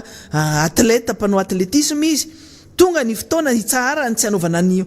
sport itsony de iny verina tena lasa oatra ny 4 mihitsy le mpianale tanora satria tsy misy intsony ny zavatra ataony tsy misy ny fiahinan'ireny tanora reny zavatra hitatsika zany tena mampalahelo hoe olona nanana ny lazany tamin'ny fotoanandrony aty aoriana tena hoe mampalahelo na ny entana hitsabona tena raha sanatria marary tsy misy akory olona nitondra ny lazany zany firenena sy mivonahitry ny firenena malagasy zany aty aoriana de tsy hita tableau intsony ao ministère ny communication sy ny culture anisany nidina kely ihany koa izy io zany fa tsy hoe nidina be nidina ny secrétariat d'état chargé de la gendarmerie anisany nidina ihany koa ohatra ny ministère ny fiarovam-pirenena kanefa de hoe anao iady amin'izany tsy fandrimpalemana zany ny gouvernement ary anao laram-pamena zany izay no zavatra entina eto zany androany satria ny etintsika zao ilazana n'ireny olona mpanohana sy mpilelaka sy mpisolelaka reny le solelakisma de oka hijanona fa samy mahita daholo zao hoe ay ve nampidinina daholo zany tetibolany zany misahana ny sosialim-bahoaka zany fa ny anareo moa zany le sosialim-bahoaka anareo ngamba mety zavatra hafa mihitsiny fa tsy le sosialim-bahoaka malagasy ny dadiavin'ny vahoaka am'izao de hoe ahoana ny resaka vidim-bary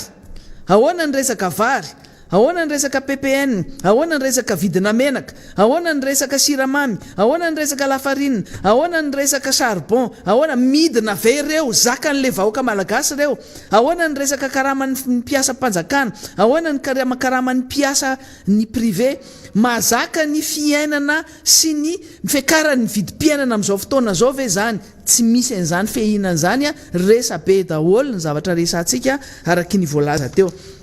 Zay ngamba no zavatra tsara ifampizarana amintsika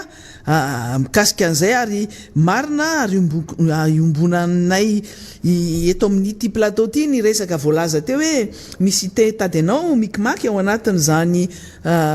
fanovana zany tatotra zay nentina tao amin'ny asambômiera zany, ary ny fandanina ny ty lalàna zay tety ny lalàna mikasika ny teti-bolam-panjakana ty no ny fiainam-pirenena amin'ny enim-bola manaraka indray, enim-bolana manaraka tapataona zany, satria rehefa ho avy indray ny fivoriana ara-potoana ny antemera rotota raha amin'ny volana oktobra novambra mifarana, zany hoe roa volana farany amin'ny farany taona iny zay andinihana indray ny loi de finance initiale zay teti-bolam-panjakana iatrehana ny taona 2024 dia ho hitantsika hoe atraiza ny fampiarana sy fanatanterahana n'izao teti-bolam-panjakana zao. Ny zavatra misy aloha dia ity, ary zany tsy azontsika tazomina fotsiny, fa dia misy ny teti-bola ny ataon'ny zareo hoe dépense transversale, zay tsy voafetra mazava zany hoe ampiasaina amin'ny inona izy io, fa miankina amin'izay baiko avany amin'ny mpitondra fanjakana any dia hoe manaovana zao, zay no tsy ahitantsika nyreny oeraoera parti amin'ny fanaovana nyreny zavatra tsy lahara-pamena ny vahoaka malagasy reny tsy lahara-pamena, tsy misy tombontsoa an'le vahoaka mivantana,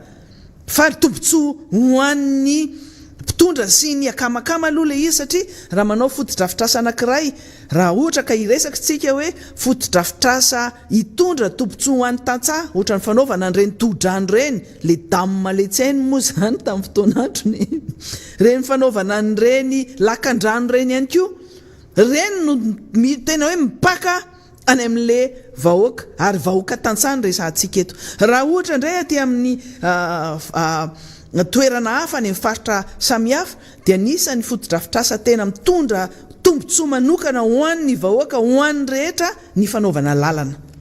Kanefa ny zavatra hitantsika moa zany dia la ny andro amin'izany miady amin'izany hoe fanaovana lalana zany, ny olona no namono voay dia izy moa zany miravaka mivangany, ary tena hoe miady mihitsy iny moa zany resantsika eny ampanidinana eny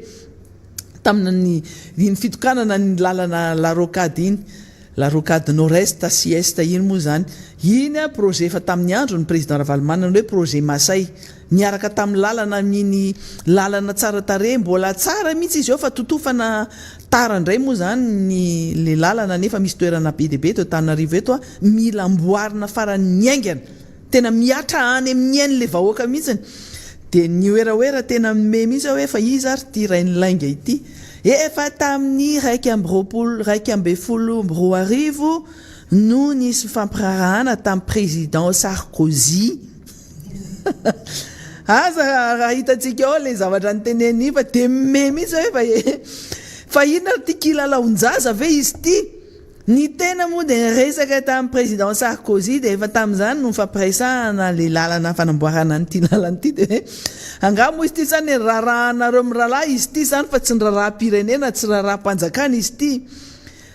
Tamin'ny 2011 zany fantatra fa tena iny moa zany dia hoe ampangainy ny zavatra nataony ihany, satria anisany nanampy ny filoha amin'izao fotoana zao ny filoha Sarkozy tamin'ny resaka fanonganana ny filoha Ravalomanana tamin'ny 2024, malalan'izany daholo ny rehetra. Nafantatra tsara mihitsy hoe tena napiny président Sarkozy tokoa ny Andriamatoa Andry Rajoelina tamin'ireny fotoanandrony ireny tamin'ny nanonganana anazy, ary tena mbola nampisehony mandraky izy ireny tamin'ny nanao an'ireny fienianana ireny fa lany tamin'ny fomba ara-démocratique entre guillemets, dia ireny iny filoha iny no nasaina, dia efa tsy filoha ampirinasa ntsony ary dia izany no irehirehany zany.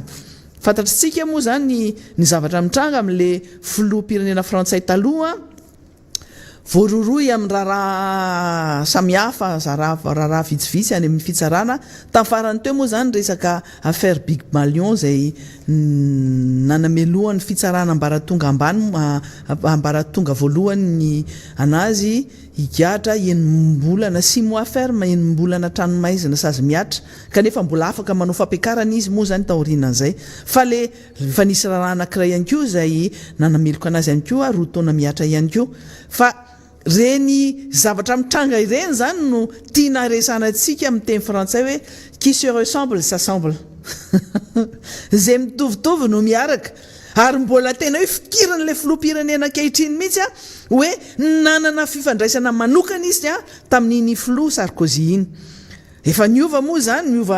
miovandrina miova sata miova moa zany efa hafa ndray zany hiatrika fifidianana ndray raha mieritaona ny filoham-pirenena frantsay hiatrika fifidianana filoham-pirenena ny firenena frantsay raha mieritaona samy etsiketsika daholo ny candidat ohatran'ireny fifidianana rehetra reny fa tsy maintsy misy fiatraikany foana tia Madagasikara bon resaka géopolitique moa tsika tsy resaka zavatra goavana be nisy fotoana namana Zokobendrenjato nyresaka France Afrique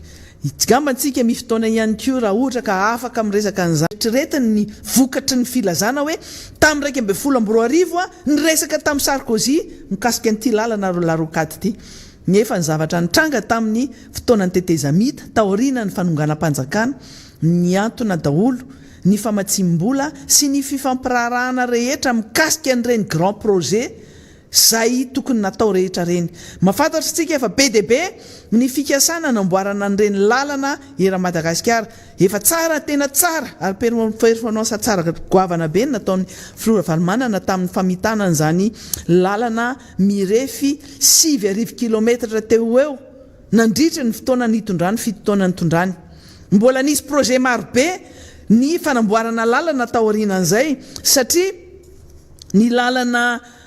efa tena hoe nazahoana financement ary efa nanomboka ihany nanomboka mihitsy na ny terrassement na ny fametrahana tara ary moa tamin'ireny fotoana reny ny lalana Ambombary Sambay na ny makana mivoaka tia mandalo any Betafo ny lalana tany ny lalana makana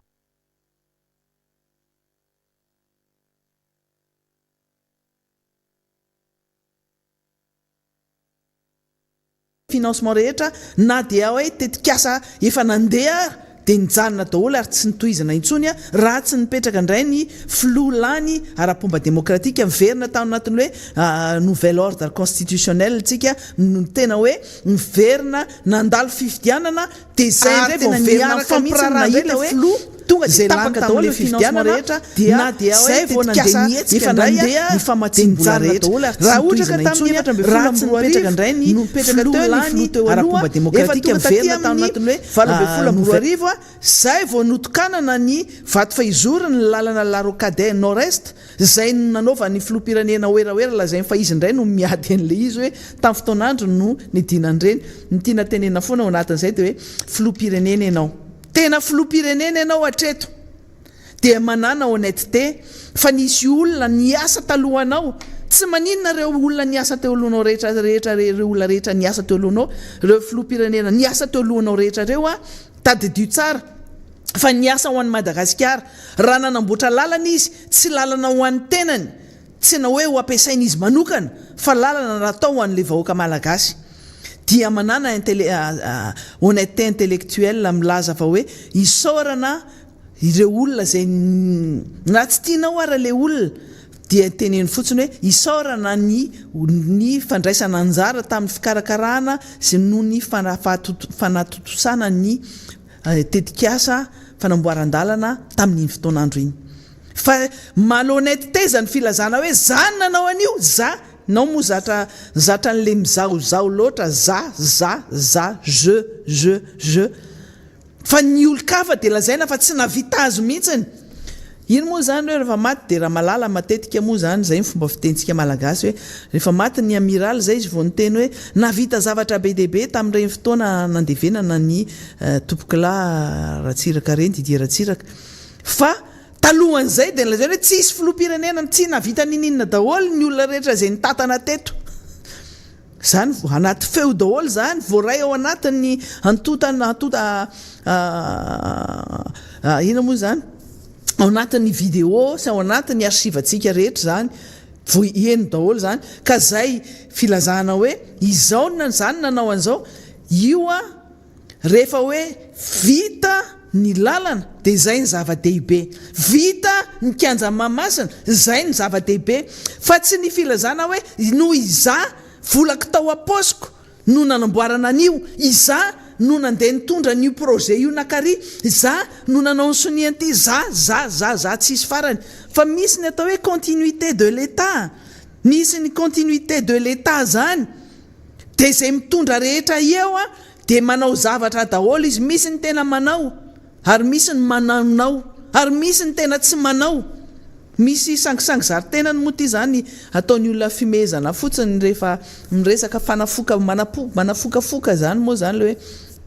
ny anivelany ihany hoe miona ny filoham-pirenena vitsivitsy de mifampiresaka eo de hoe firenenay tena mandroso be mihitsy ny firenenay tena mandroso be ahoana mampandrosany anareo de miteny zany ny any amin'ny firenena européana ny firenena efa mandroso be any nindrambola tamin'ny banque mondiale zay nindrambola tamin'ny FMI zay de ireo vola nataonay azo nindraminay io a tonga de natotonay tao amin'ny lalana daholo 100% ny vola azo vola nindramina nanamboarana lalana daholo tonga indray ny any amin'ny firenena hafa de ataontsika zany hoe firenena afrikana le any amin'ny tavaratra any de mitantara koa ny anay ny lalana de nindrambola tokoa zay tany amin'ny banque mondiale sy ny FMI de nanamboarana lalana fa ny anay a ny 80% n'io a nanamboarana lalana ny 20% miditra posinay niditra amin'izany indray zany ny afrikana litaina sahirana amin'izay de hoe zay koa mindrambola amin'ny banque mondiale sy mindrambola amin'ny FMI fa zay raha 100% ny vola nindraminay a 80% any posinay 20% anaovana lalana ina amin'izay hono zany le filoha malagasy firenena malagasy teny hoe ny eny aminay ko zay koa mindrambola ny mpamatsy vola raha mindrambola 100% zahay tonga de 100% any posy daholo de ny lalana io hitanareo io de mitazana daholo ny varavarankely ny zetrarehetra hoe hitanareo io vous voyez cette route hitanareo fa io lalana io mitazana daholo le filoham-pirenena rehetra avy nivela mitazana eo amin'ny lavarangana eo amin'ny varavarankely aiza le lalana c'est ça io lalana io le 100% ato posinay satria tsisy lalana namboarina ka engany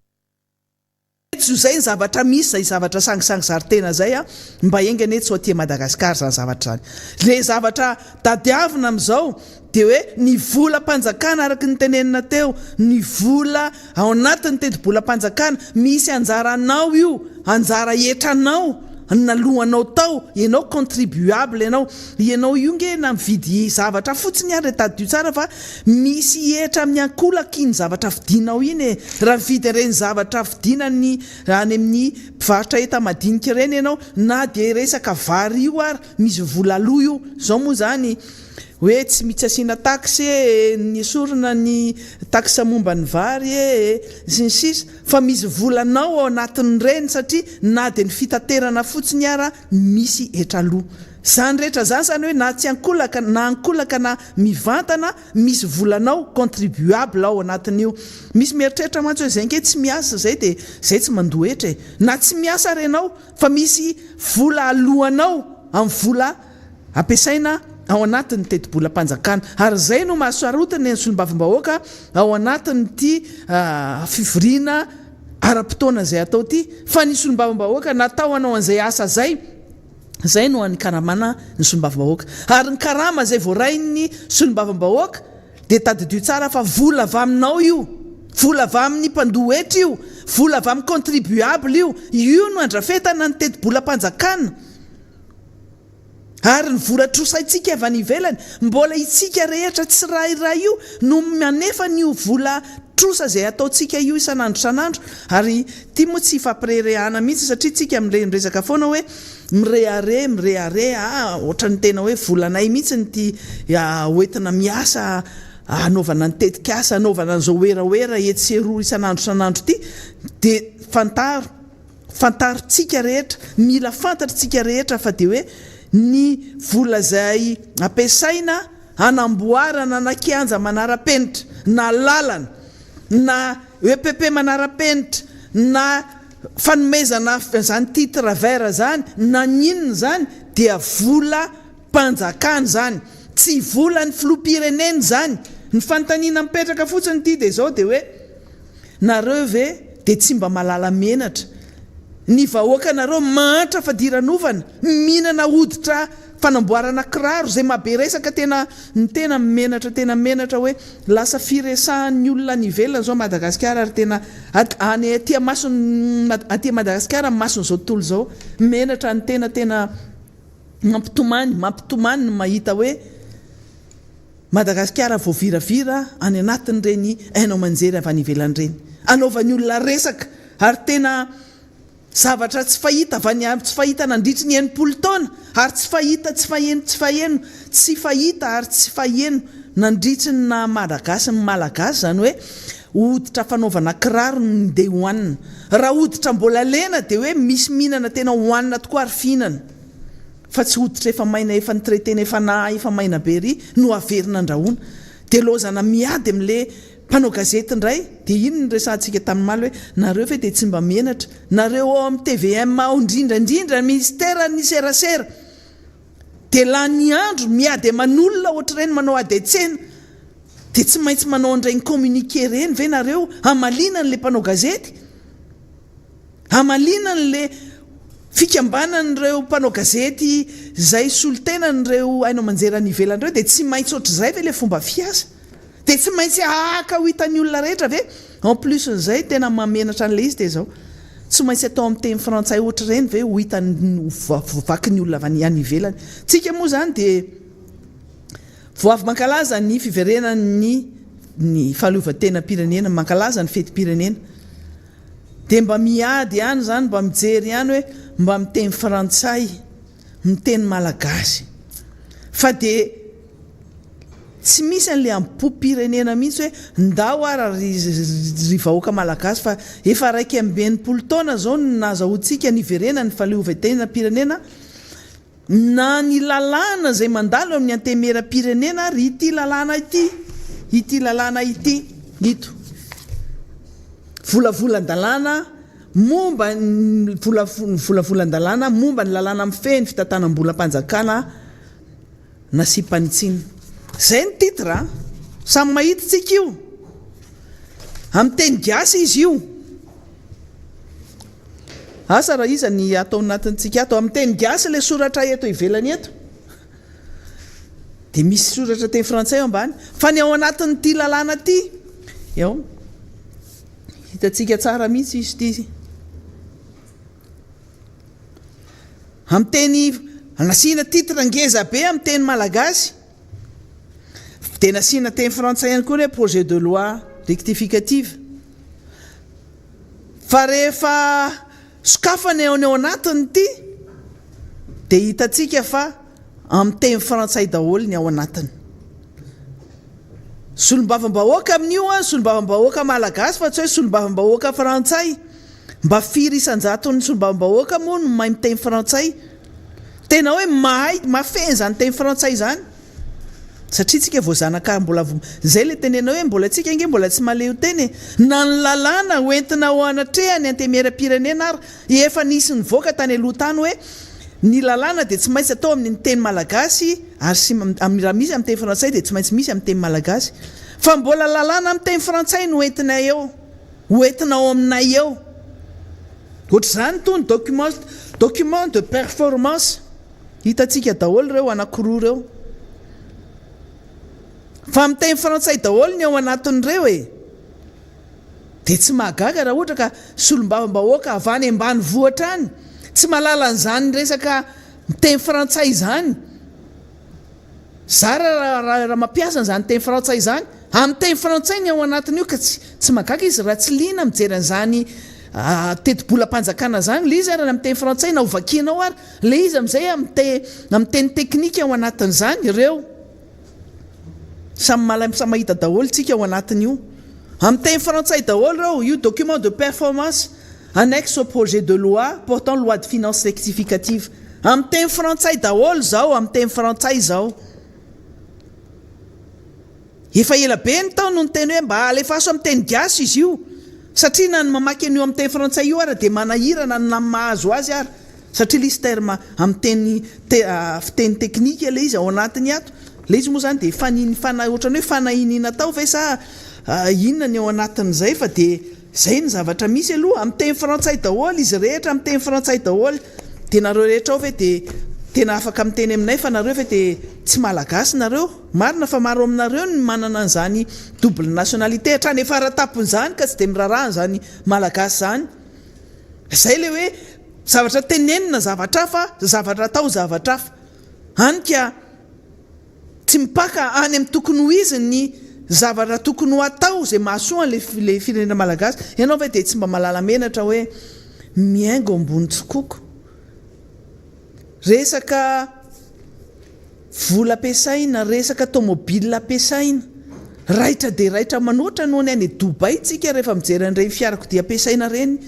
zany tena hoe raha sary reny fotsiny zany no alefatsika zany tsy asiana mihitsy ny resaka kere tsy asiana sary ny olona katmihany la réunion kely tsy asiana sary ny ivelan'ny ahitana fahantrana rehetra reny dia tena ozy izy ny any ivelany ihany hoe samba ny vao mahita an'ireny sary reny tena hoe ay mandroso be ohatra zao ty Madagasikara ty filoha-pirenenareo manana fiarakodia ohatra ny filoha-pirenena any États-Unis any mihitsy ny manodidina anazy ny vady amanjana ny gouvernemanta sy ny sisa rehetra raitra dia raitra manoatra noho ny reny firenena tena manakatao reny na fijery fitafina ny kiraro na ninona mahafinaritra manana zavatra tsara ohatra reny tena mahafinaritra anisan'ny tiany reny ny tenako fa mba menatra tsy mahasamy vidy maso mijery fotsiny satria menatra rehefa anao an'ireny ka hijery manodidina hoe sako ve manao an'ireny zavatra lafo vidy ohatra reny tadiditsika tsara ny zavatra nitranga tamin'ny filoha teo aloha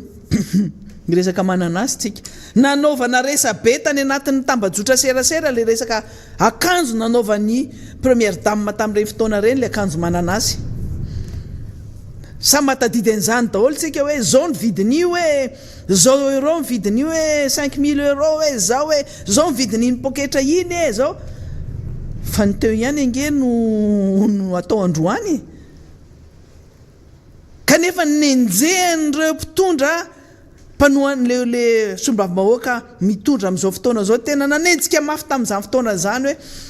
tsy mendrika izao ny vahoaka sahirana ny vahoaka mahantra sy ny sisa kanefa zay nefa ny zavatra ataonareo marina fa hoe vola mety vola tany am-posinareo reny tsy maninona fa eo anatrehan'le vahoaka malagasy mampisehoana mihitsy hoe tena nareo tsisy dikany fa zahay tena miaina dans l'opulence tena ao anatiny tena fatretrehana tanteraka mandatsany manana mandatsany mahantra amin'ireny fotoana reny dia tsy malala menatra ve tsika ny tale ny PAM zay tonga teto zany ny tale exécutif directeur exécutif PAM zay tonga teto Madagasikara tamin'ny herinandro ambony iny a tena hoe nidina tany toerana nidina tany amin'ny faritra tsy mihitsy nahita maso ny zavatra mitranga amin'izany resaka tsy fanjarian-sakafo zany tany amin'ny faritra atsimo iny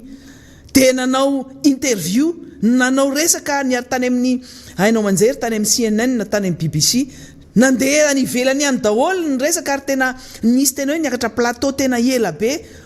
le izy moa raha alefatsika eto ary amin'ny teny anglisy le izy ary maro amintsika ny tsy ahazo an'le izy satria amin'ny teny anglisy le izy misy mahazo ihany nefa fa tsara ho alefa ihany le izy amin'ny fotoana mamety anazy fa dia hosahanareo ohatra ny anaovanareo any Gaël Borgia ny enjenareo niny directeur exécutif amin'ny PAM iny nilazany marina ny faritra atsimo iny izy ary tena nahita maso hoe misy olona tratry ny kerehany ninana n'ireny biby ninana n'ireny valala ninana n'ireny ravina cactus eto moa zany namana erika ny resaka hoe vonina raketa efa tsy vonina raketa tsony satria efa tsy misy tsony ny vonina raketa teo aloha teo ny vonina raketa mbola azo hohanina satria ny voankazo tsara azo hohanina tsara iny fa ravina raketa no hoanina tamin'ny talehan'ny pamma iny zay tonga tany amin'ny faritra atsimo iny. Tena hoe nandany fotoana nandeha nakany atsimo ary nakasary an'ireo olona reo dia sahanareo fa nanenjika an'iny directeur exécutif amin'ny pamma iny hoe tsy milaza marina nareo, sahanareo ianareo ministère serasera, ianareo zay manao an'ireny communiqué contrenareo nanoairanareo an'iny oronatsary nataony Gaël Borgia iny, sahanareo ve manao démenti fa tsy marina ny voalaza ny directeur exécutif amin'ny pamma. Nahita an'iny daholo zao tontolo zao, zany CNN sy BBC zany nge olona matapitrisa no mijery an'izany amanjato ny tapitrisa 250 millions 300 millions ny olona mijery an'izany télé zany, zany hainao manjery zany. Dia sahanareo ve ny teny anitsipaka fa tsy misy an'izany kere zany any atsimo any, fa rehefa Gaël Borgia no natondra niny tsara iny dia njehana ataonareo tena hoe resaka tena faninjehana tena tsy mety ary tsy proportionnel amin'ny zavatra atao. Marina araka ny tenenina teto hoe marary anareo le izy satria marina, tena marary anareo, fa ny ampopo rehefa kitihana ohatran'izay dia mba miezaka ary mba miezaka manazava sy miazakazaka na dia manao eraoera fotsiny ary na me tsara velatsy fotsiny ary makany atsimo mandeha manao eraoera hoe hitondra zavatra omenan'ireny olona hoanina ireny. Mba metsara velatsy efa fanaonareo ke le izy metsara velatsy vao tamin'ny tapabolana ne tsara velatsy tany amin'ny faritra atsimo mana tena mafy reo solombavambahoaka tany amin'ny faritra atsimo reny hoe mba tena ampio zahay amin'ny fanatanterahana ny kolokiny, mba mengavy anareo zay ozy izy mba ampio mba ho tanteraka iny fampanantenana sy kolôky hoe fanampianan'ny faritra atsimo reny. Fa sao dia hoe mijanona eo amin'ny resaka kolôky fotsiny ny resaka natao tany amin'ny faritra atsimo reny, satria le solombavambahoaka mahafantatra tsara fa tena marina ny zavatra misy ary tena misy kere misy tsy fanjarian-tsakafo any amin'ny faritra atsimo any. Ny olona vahiny no miazakazaka midodododo ary izy indray no miseho sarotiny no ny tompony. Fa ny antsika moa zany valalana mboka ny tompony ary tsy tia anazy. Ny fitondram-panjakana la ny andro manao eraoera ry mamasina mamay azy, la ny andro manao eraoera ry amin'ny rokady miady varitra hoe zany no niaviany ty lalany ty. Izy vita ny mahafinaritra na iza nanao anazy na iza nanao anazy ary raha mbola raha zay logika ny zavatra zay toy izy daholo no fitokanana an'ireo zavatra nandanina ny volam-panjakana. Rehefa miteny hoe volam-panjakana dia tafiditra ao ny trosa nataon'ny fanjakana anatanterahana an'ireny foto-drafitrasa reny, zany aéroport ny vato zany volam-panjakana ny lany tao, volam-bahoaka ny lany tao, manina tsy tokanina hatramin'izao. Mbola mitady an'le astuce indray le filoham-pirenena sy mpitondra hoe misy zavatra kotihana kely indray dia hiteny indray izy fa izy indray no nanamboatra an'io. Amboary tokany ny toerana rehetra izay namboarina teo aloha tao satria nandaniana volam-panjakana. Marina eto ny tenako dia anisany nanenjika mihitsy ny tamin'ny fotoanandro ny filoha teo aloha Rajaonary Mampianina. Anisany nanenjika satria ny zavatra tsy nety tamin'ny fitantanany ary tena hoe ekeko eto fa tena fatal ho an'ny filoha Rajaonary Mampianina ny hetsika nataony ny 73 député satria nivoaka teny daholo ny zavatra tsy nety tamin'ny fitantanany. Nisy koa nge tsy nety tamin'ny fitantanany fa tsy hoe rehefa tsy mitantana koa ianao dia hoe dia tsaroana daholo ny zavatra natao, tsy izay le izy. Nisy zavatra nety natao, nisy tsy nety be dia be ihany koa ary ny olona nanodidina anazy koa be dia be ny nanao ny tsy nety. Zay no natonga neny nanakina ny zavatra nitranga tamin'ireny 73 député reny, nierahana tamin'ny député mapary zany ary ny ombon-kevitra tamin'izany hoe tsy mety resaka kolikoly sy fanaovana ny fanaovana ny arem-pirenena ho afa-drakotra toy izao. Tsy nety zany, tsy mety zany. Nefa ny zavatra ataonareo amin'izao fotoana zao mbola be dia be ianareo solombavambahoaka niaraka teny amin'ny 73 député, niaraka teny amin'ny 13 mai ao anatin'ny mpitondranareo, ao anatin'ny fitondranareo ankehitriny ahitsio ny zavatra tokony ahitsy aloha ary tsarofa ny zavatra nyresahana teny. Dia reny no tokony tsy averinareo tsony ary nareo tokony mijoro mihitsy hoe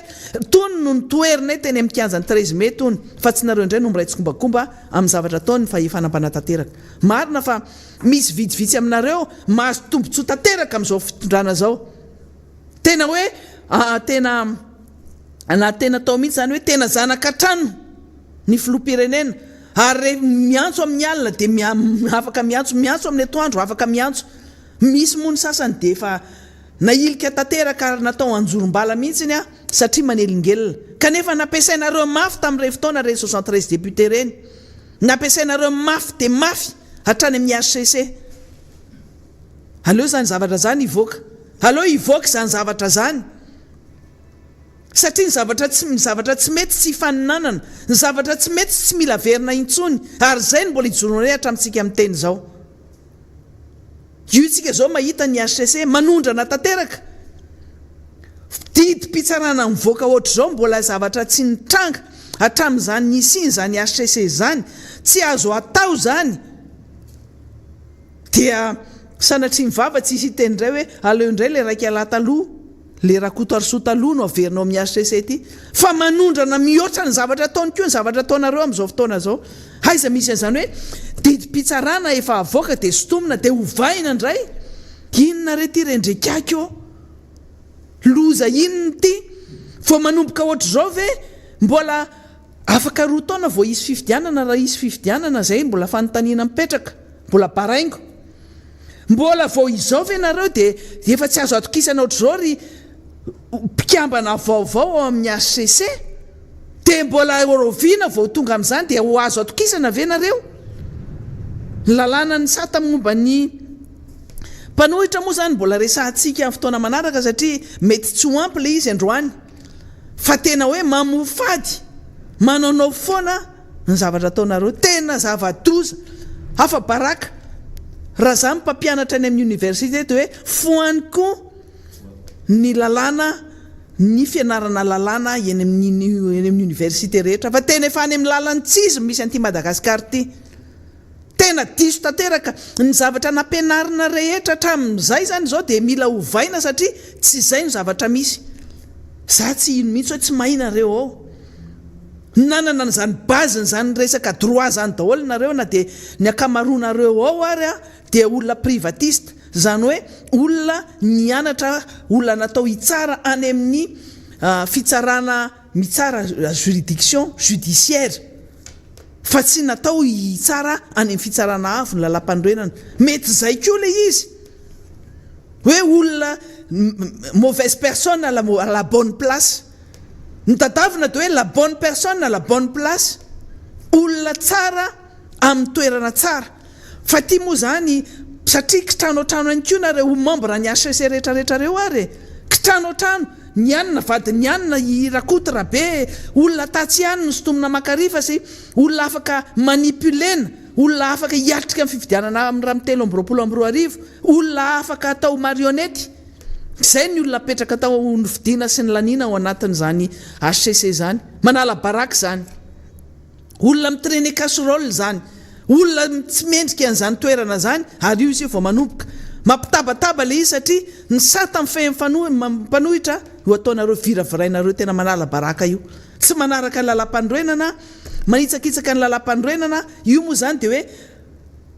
violation répétée de la constitution fanitsakitsahana isan'andro san'andro miverimberina ny lalam-pandroenana ianareo ny tompon-daka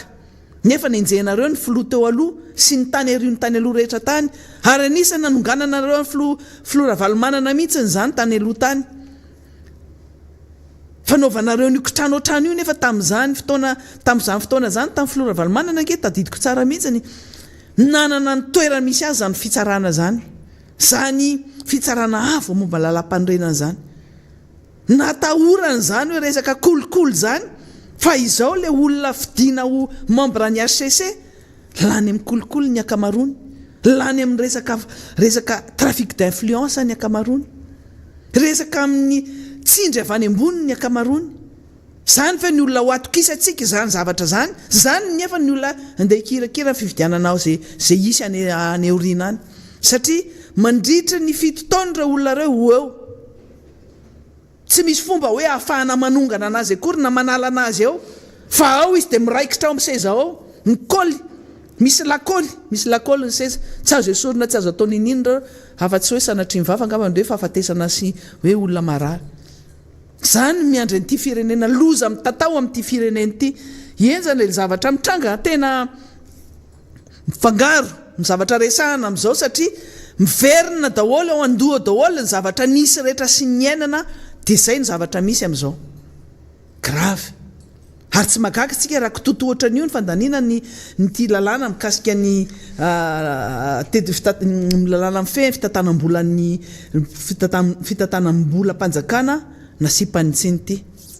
tsy magaga raha ohatra ka misy olona mitady anovany zany tatotra natao zany misy olona mitady zay anaonao foana ndray ihany koa vetsika mifanabarabara eto tsika de eto fanala baraka eto tsika rehetra zany aleo afa baraka eto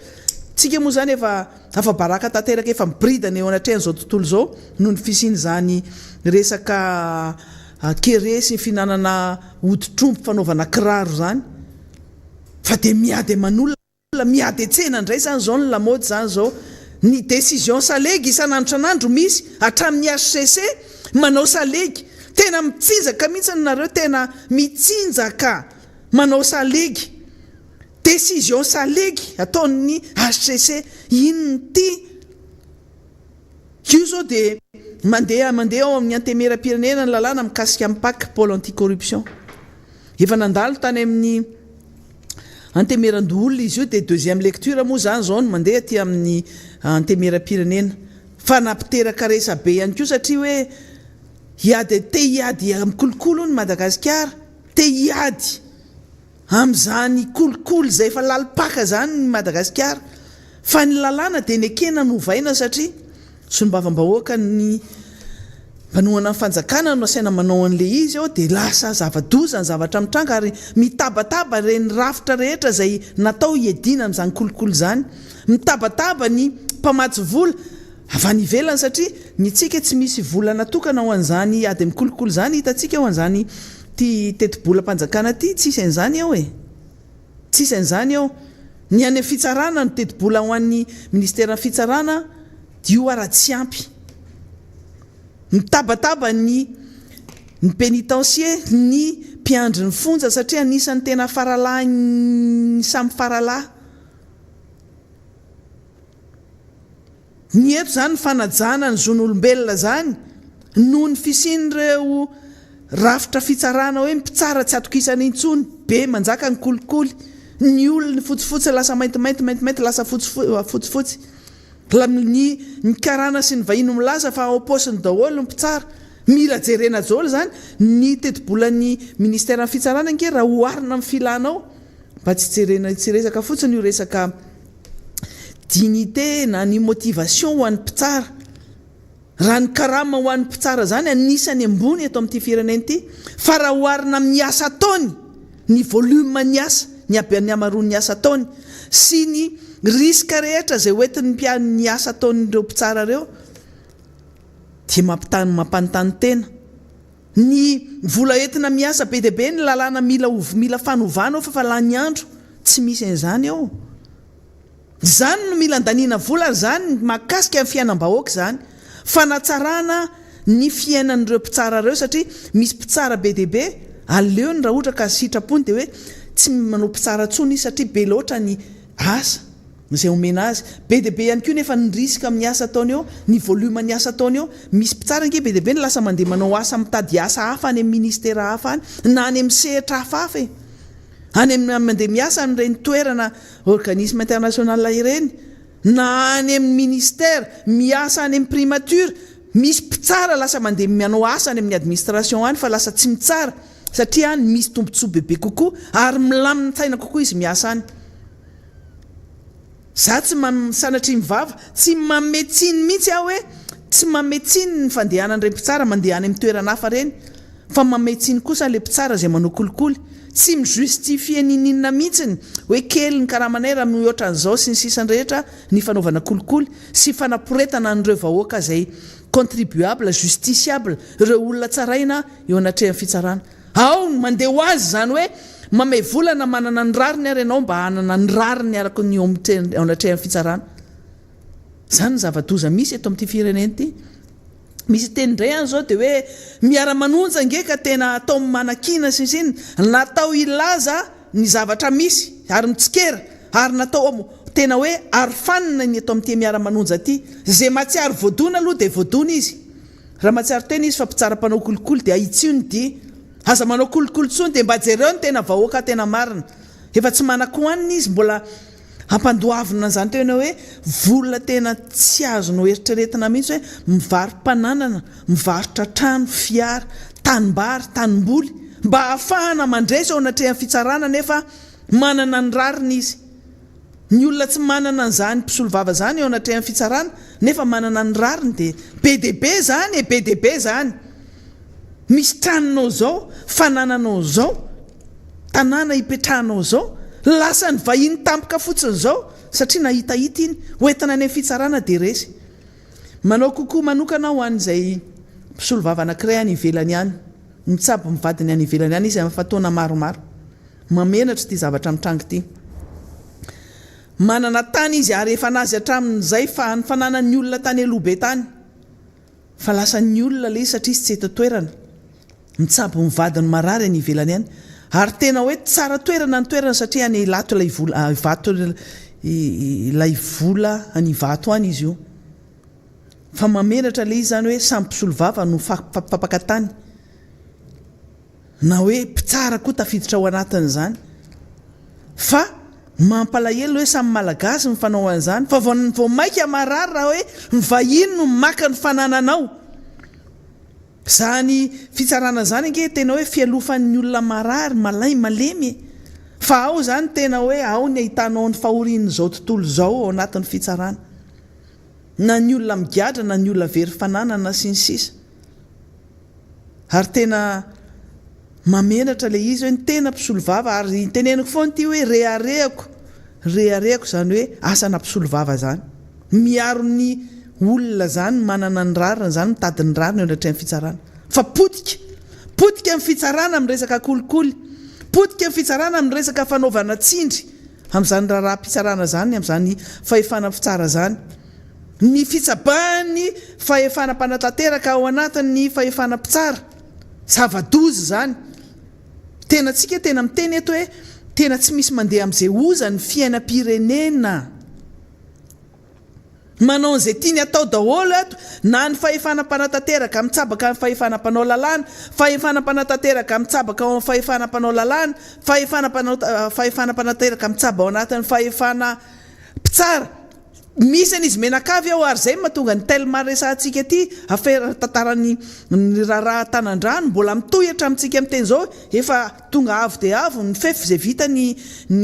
telma io iasiny anirgy mbola mitohy izy hatramin'izao asa mandra-paroviana zany zavatra zany. Misy fananan'olona tsotra ihany koa mbola toy izany tadidiko tampoka ragovany vakina karatra ragovana Tsirabe faritry vakina karatra maka tanin'olona ohatra zany ihany koa misy tale efa tamin'ny asa tamin'ny région taloha tany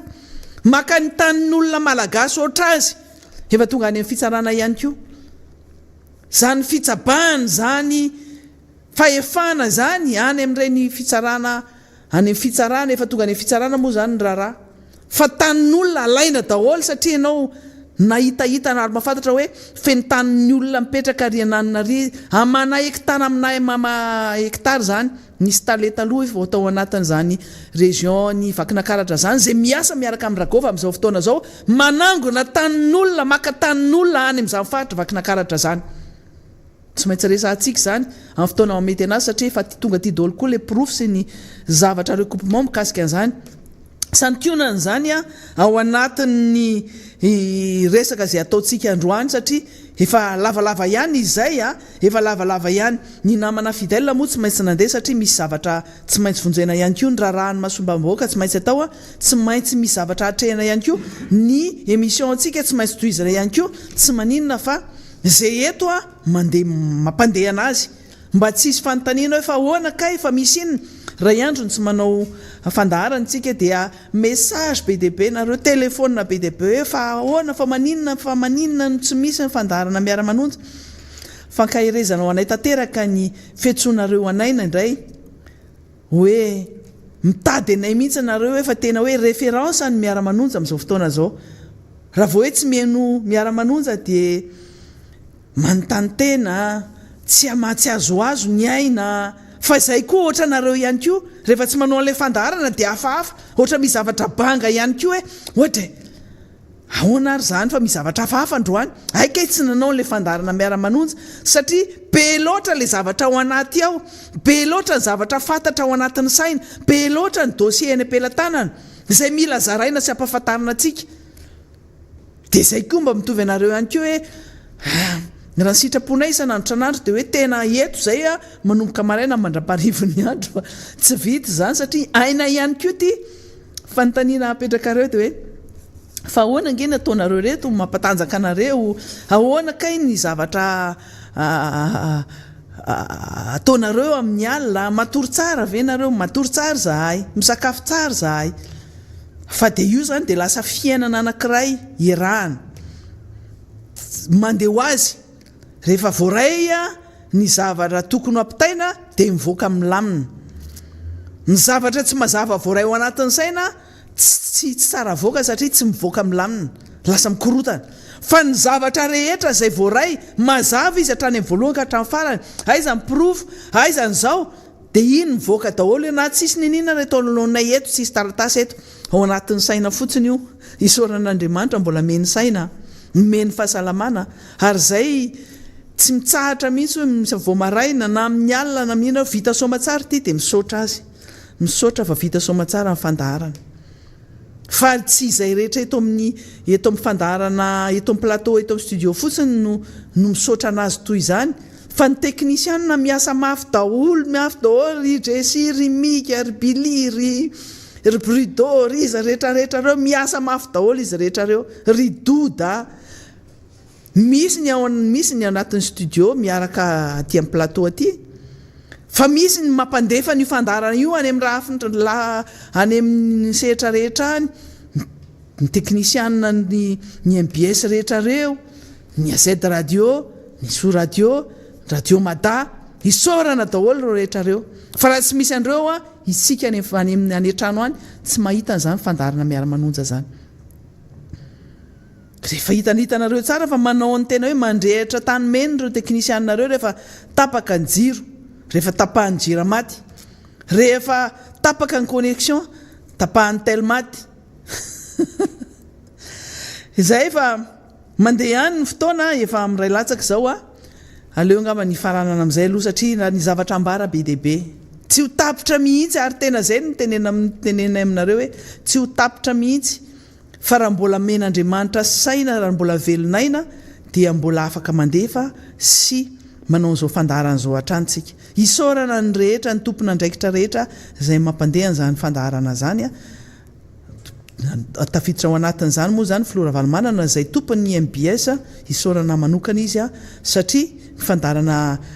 MBS, ny radio, ny aina manjery MBS no anisan'ny osaturanyity miaraka amin'ny député fidèle izay tompon'ny radio AZ radio. Dia ohatr'izay ihany koa ny radio Mada, na Sokobe Ndrenjato, ny So radio, izany rehetra zany fiarah-mientana ary izay ilay fiarahana manonjy izay. Ny antsika zany kelikely tsaratsara raha ny isan'ny zareo marobe ireo efa rakotra tsika. Raha ny isan'ny haino manjeriny fotsiny sy ny gazety, radio sy ny inona ny fanenjehana an'ity fandarana miara-manonja ity, tsika inge fandarana miara-manonja kely, mpanohitra kely, enisanjato kely, fa hatahorana be. Zay ara no izy fa dia mametraka ny veloma finaritra ho antsika rehetra ho amin'ny manaraka indray dia samy tahin'Andriamanitra hatrany dia ho an'ny fisaorana ho an'ny teknisianina rehetra izay mandefa izao fandaharana izao.